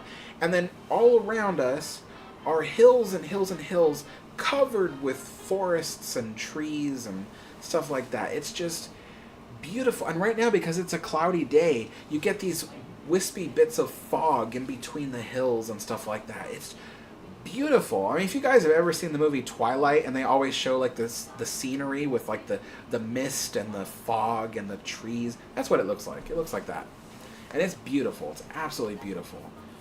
I've never lived in a place as beautiful as this region. Never. I've lived in all kinds of places. I lived in San Francisco, which is beautiful for being a city. So the city itself is beautiful because of how it was designed.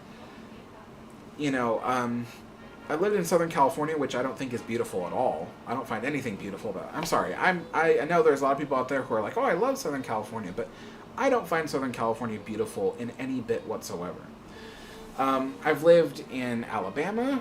I've visited Florida. I've visited Tennessee and Georgia and Mississippi.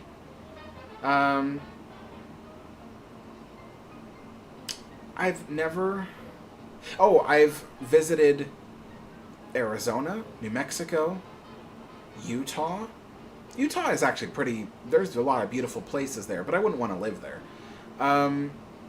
You know, Idaho. What else? Nevada.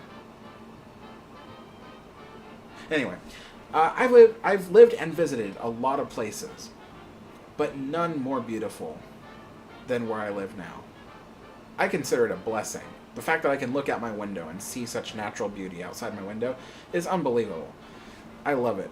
So, but that being said, there's not much to do here unless you really love the outdoors, because other than that, there's really not much else to do.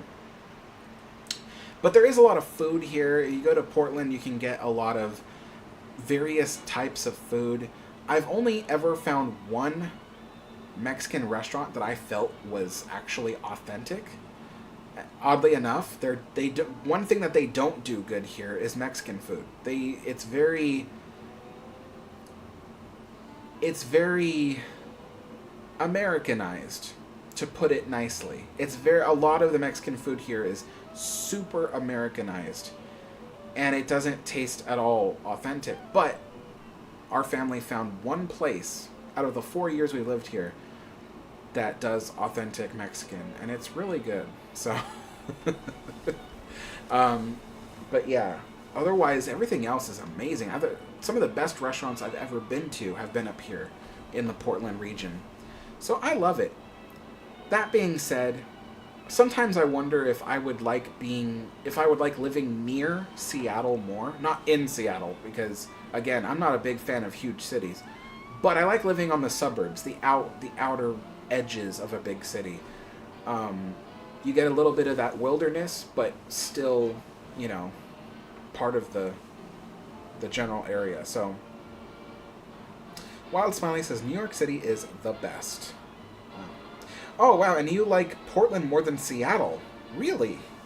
That's interesting.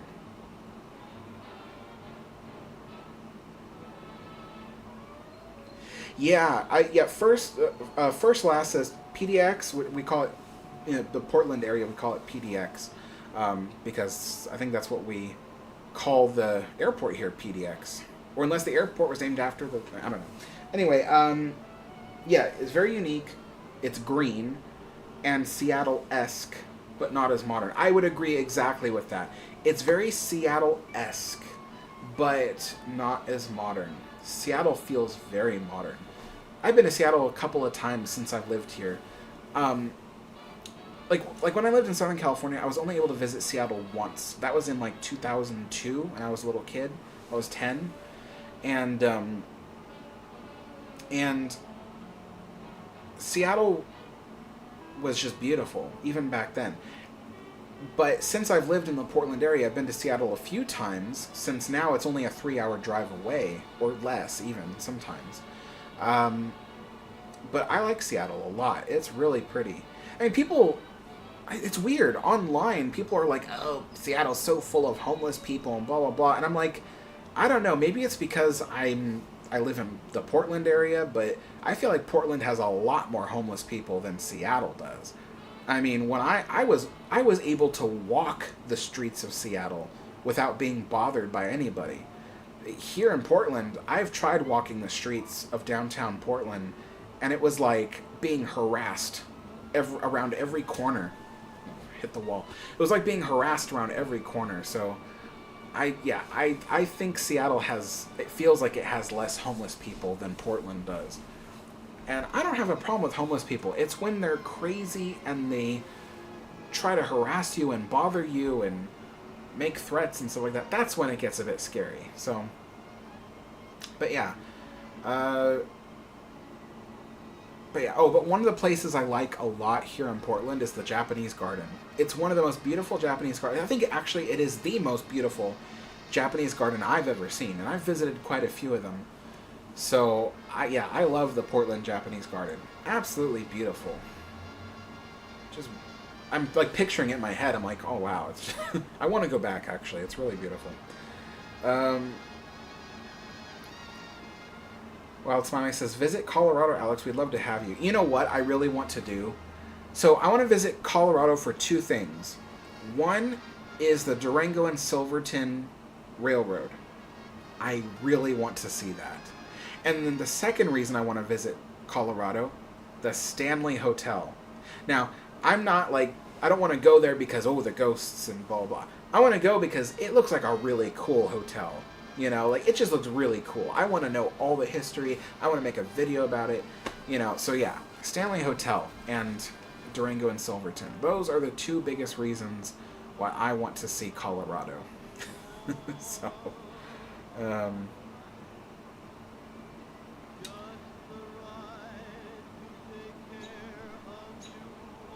Lachlan says, I'm 10 years old at the moment. One of my friends wants to leave at the end of the year to be a chef.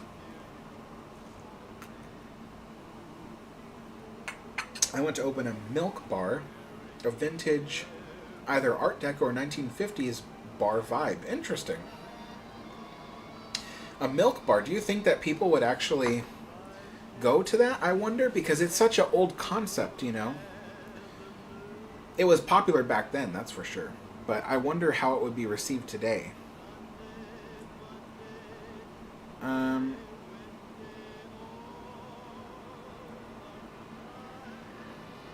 Dustin says, visit Georgia if you want some Southern hospitality style meals. I've been to Georgia several times. When I lived in Alabama, my mother would often take us to Georgia. We had family. My mother's side of the family was all over the South. We had family in Tennessee, Georgia, and Alabama, of course. No family in Florida, but went to Florida for a few different reasons. But yeah, lovely. Absolutely lovely. I didn't like living in the South, though. The weather, the heat, the humidity. Oh my goodness. We get a lot of humidity here, but it's cold humidity. Like, it's weird. It's funny because a lot of people think that humidity only happens in hot weather, but actually we get really cold humidity. Like, even right now, I look around and, like, the books I have and stuff, all the pages are wavy because it's so humid in this room. But it doesn't feel humid because it's so cold. But yeah, we can have, like, 90% humidity, and it can be, like, 40 degrees Fahrenheit out with rain and everything. So, but yeah. Hey, Ron, how's it going?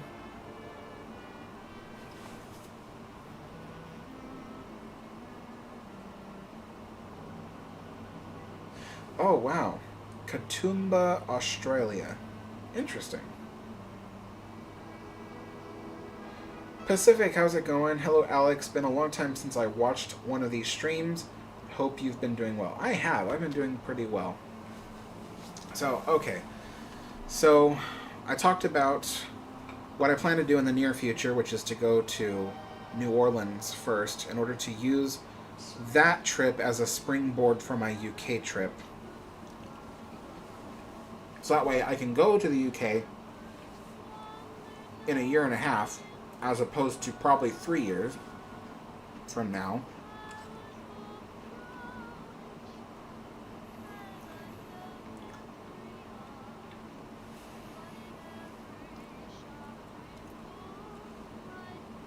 Five Caps Film says, Alex, can you talk in your narration? I might have asked this earlier. I can't remember. I don't understand what you mean. Like, are you asking, like, when I make a video, am I allowed to just speak freely in the video, or what are you asking?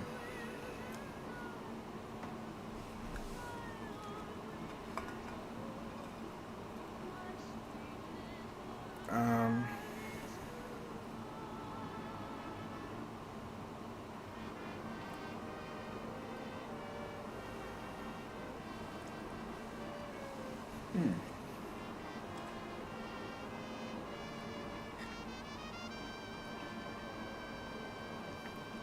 First Last says, have you been to the big bookstore Powell's?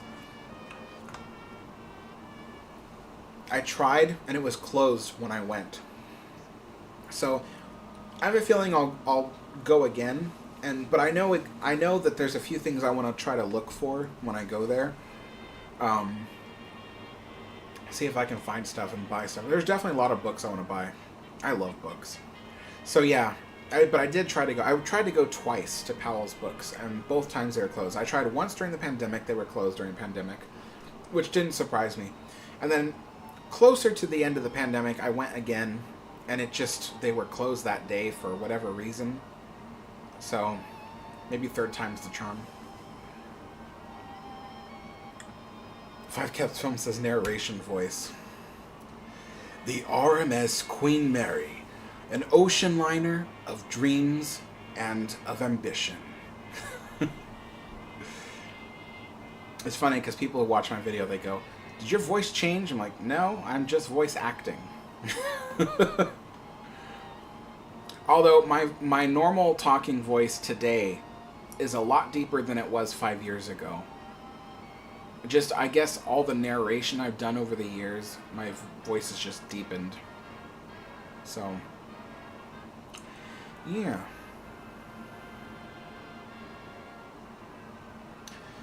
So, anywho, people are laughing and clapping.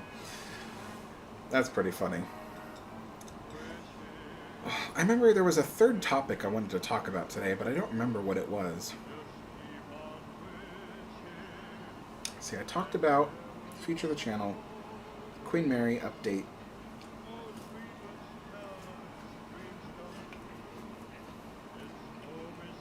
Oh.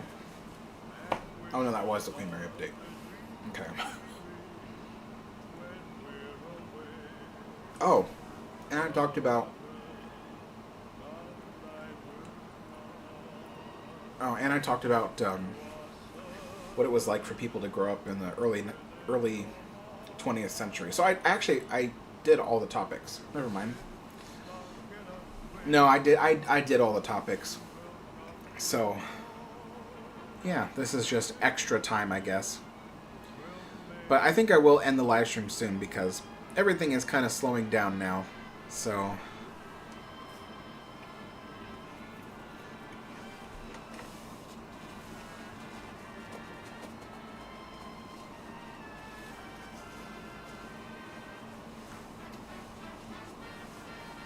But, you know, it's funny. I love what I do. I love what I do on this channel. Finding historical stuff that... Sometimes stuff that not a lot of people talk about. And then I make videos on it. And post it. And I don't do it for the sake of popularity. Because if I was, like I always say, if I were to be making this channel for the sake of becoming popular, I wouldn't be doing history. I'd be doing, like, videos where, like, I'm eating a giant bowl full of noodles as fast as I can. You know? Like, that's the easy way to get views and to get popularity. I do what I do because I like what I do. And it's funny because there's people online who call me, like, a fraud and, like, a, you know, just, like... I made a post and somebody said, oh, you've never been to that spot on the Queen Mary before. You don't know what you're talking about. And I'm like, you know, you can know what you're talking about without ever having to be somewhere. You know, it's possible. It's just the same way as you can learn about an author and who the author was and what kind of person they were without ever having to meet them, I've met a lot of people who I admired. You know, one of the people I admired was an Imagineer from Disney. His name is, oh, great. Tony Baxter. His name is Tony Baxter. I met him once. But I learned more about him through books than I ever did that moment I said, "Hi, Tony." You know? So, the thing is that there's a lot of people who, and to use a Gen Z terminology, there's a lot of people that do gatekeeping, you know, where they're like, "Oh, you can't possibly have anything to say about this topic because you weren't there," kind of thing. And it's like, this is about history, dude. Most people who talk about history haven't been there, you know? So it's just, I don't know what it is. Maybe there are people who are jealous. I don't know. Maybe they're like, "Oh, you have a very popular YouTube channel, but you don't deserve it," kind of thing. Like, I don't know, but it's weird to act like that. You know, it's strange to me. It's like, what have I done to hurt you or insult you that you go after me like that, you know? It's weird. I don't know. First Last says, "Fraud how?" Oh, because my channel is called Alex the Historian. But they don't... See, I put a disclaimer at the bottom of every one of my videos that the name Alex the Historian came from when I first worked at Disneyland. I knew so much about the park and its history that my coworkers would often joke like, "Oh, you know, you have a question, ask Alex the Historian over here." And it was kind of like my joke, and, you know, and I just became known as Alex the Historian. When I started this YouTube channel, it was only about Disneyland history, and I thought, you know, Alex the Historian has a ring to it. And over the years, I've tried to change the name because it's bothered so many people. I can't even tell you, there are people who have stayed up at night because it bothers them. I've tried to change the channel name, but it doesn't work when I do that. It just, nobody shows up anymore. They don't see the name Alex the Historian, so they don't show up for the videos. But my friend Chris told me, he's like, "You know, Alex," he's like, "just keep the channel name." He's like, "It has a perfect ring to it." He says, "It's catchy. You understand it as soon as you read it." And I was like, you know, that's true. It is kind of catchy, and it's been my channel name now for almost 8 years. Yeah, we're approaching 8. Oh wow, we're approaching 8 years. Jeez, it'll be 8 years this August. Wow. Man, I can't believe it. 8 years. But yeah, so, you know, so I've had to learn over the years to just let that kind of stuff roll off. I think when I first started off on YouTube, if people got to me, you know, I think I let it get to me. I was always very defensive about stuff. But over the years I learned, I'm like, you can't stop all these people from hating you or thinking things about you or assuming things. That's one of the biggest things I don't like. I never make assumptions about people. Even people who are arguing with me, I never make assumptions. I never go, "Oh, you're the kind of person." I never do that. Because if I'm wrong, it'll make me look dumb.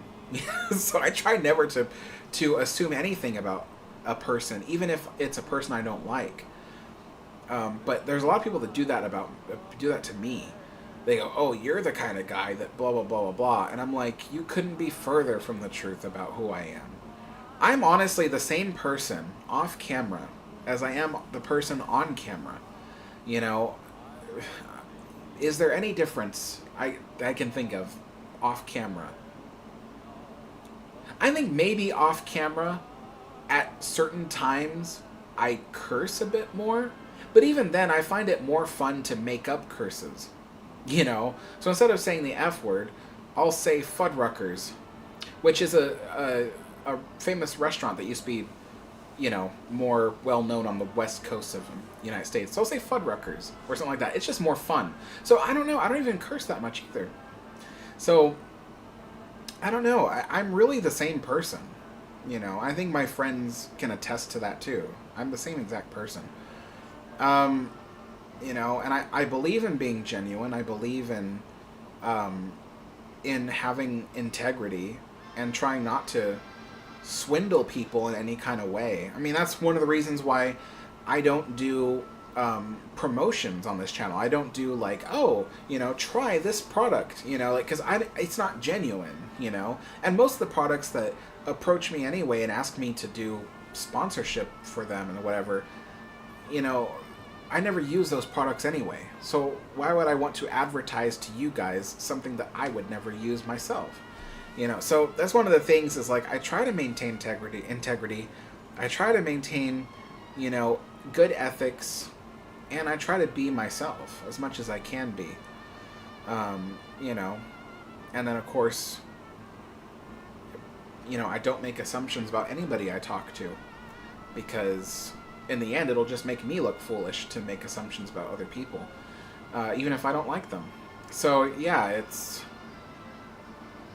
I don't know. And I don't really hate anybody. I think there's only one person that I've ever said, oh, I hate that person. Because I think hate is a very strong word. So there are people I dislike, but there's nobody that I really hate. There's only one person, but let's not talk about them. Anyway, yeah.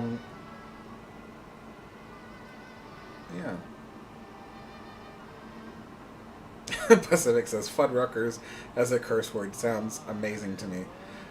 Yeah, that and shiitake mushrooms. That's a good one.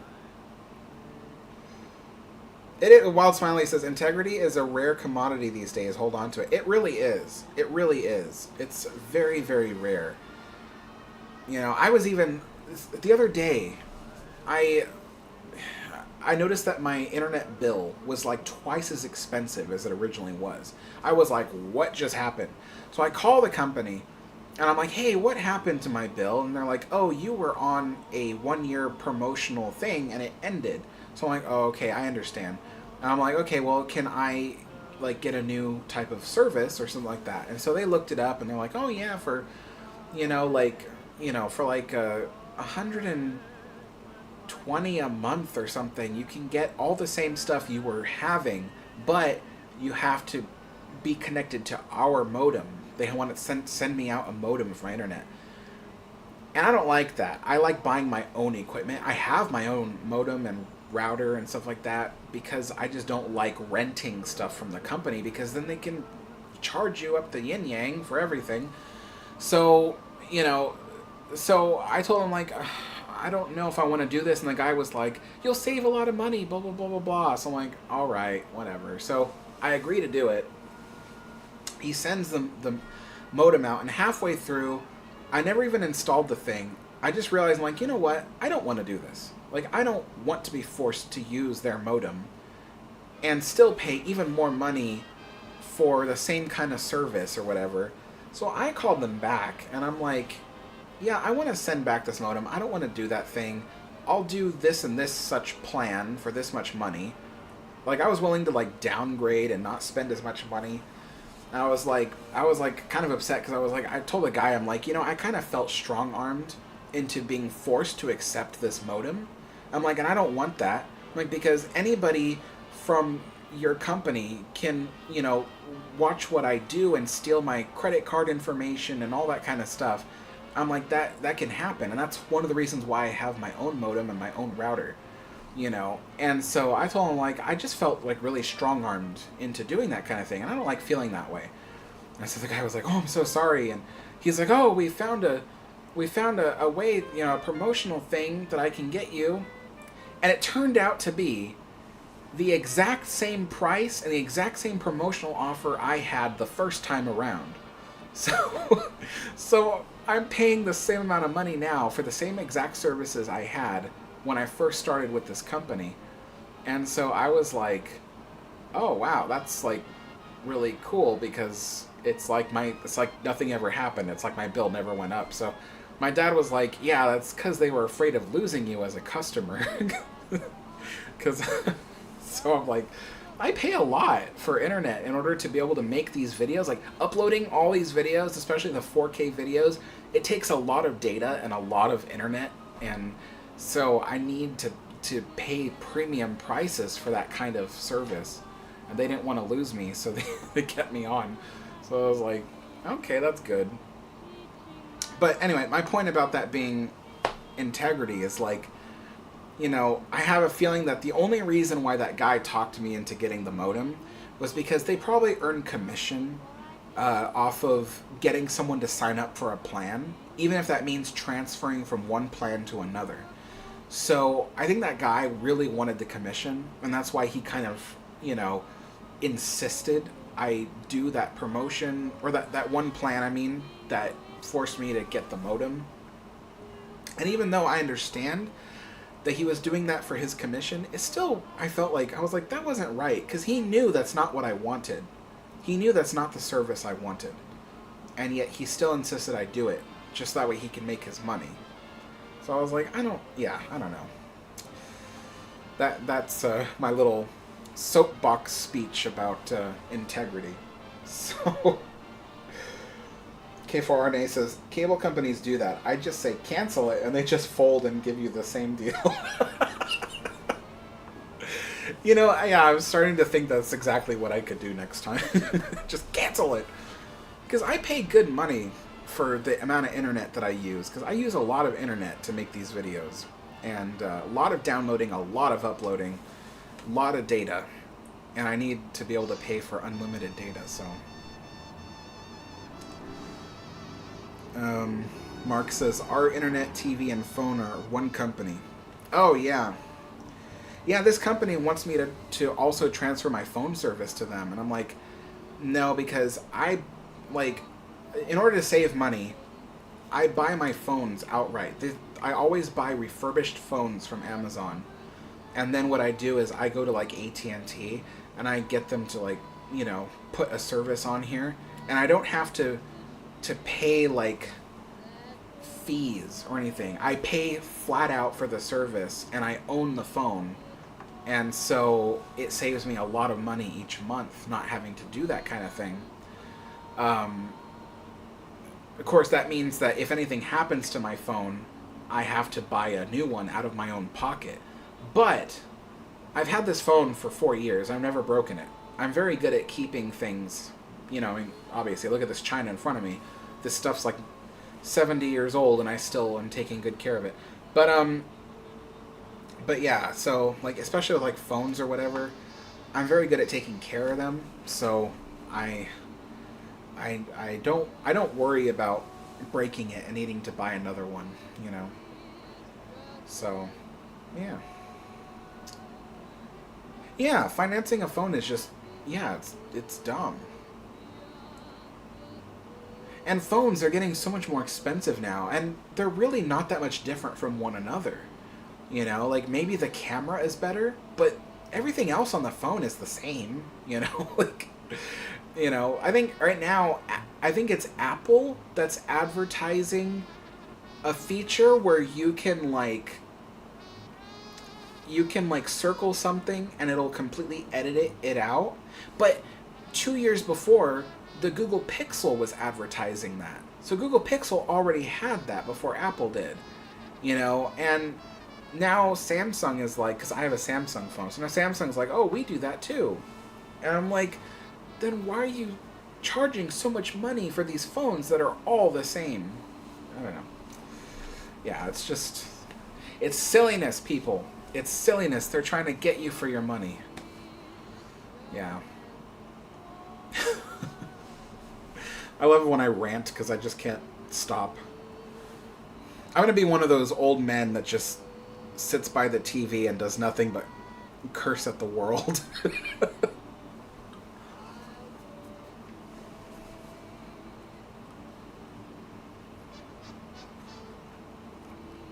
Oh, First Last says, I'm off to see a movie now.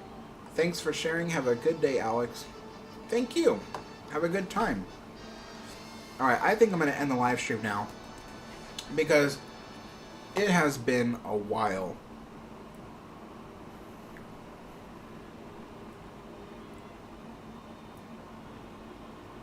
Oh, Pacific says, how is refurbished phone purchasing been, considering that on and off to upgrade my phone? I love it, honestly, because I always get refurbished phone from Amazon, because they guarantee its refurbishment. And if you get it and something's wrong, you can send it back to them for free, and they'll send you a different one, or you can just cancel and get your money back.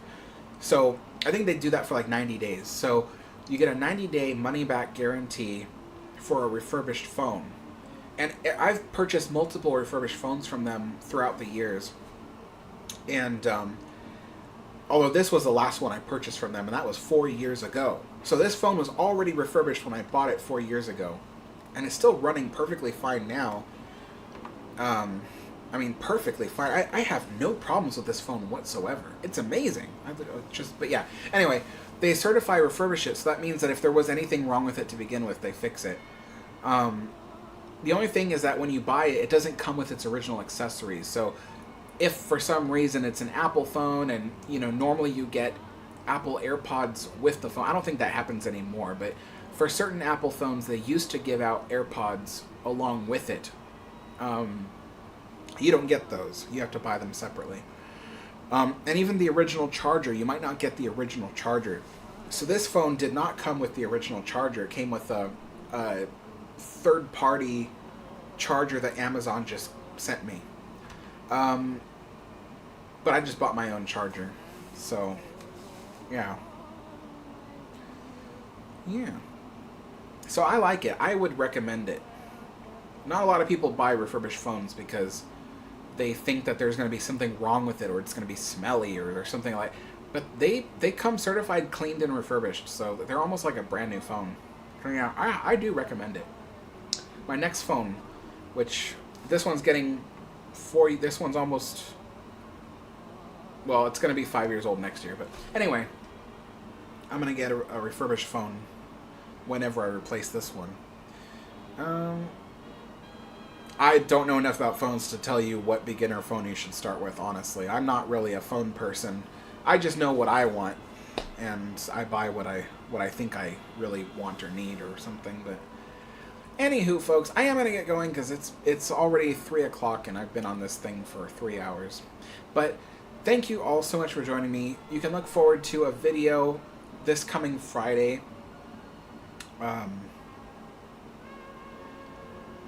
About, I think, the Titanic Hotel in Belfast. So yeah, about that, and anything else? I can't think of anything else, but yeah.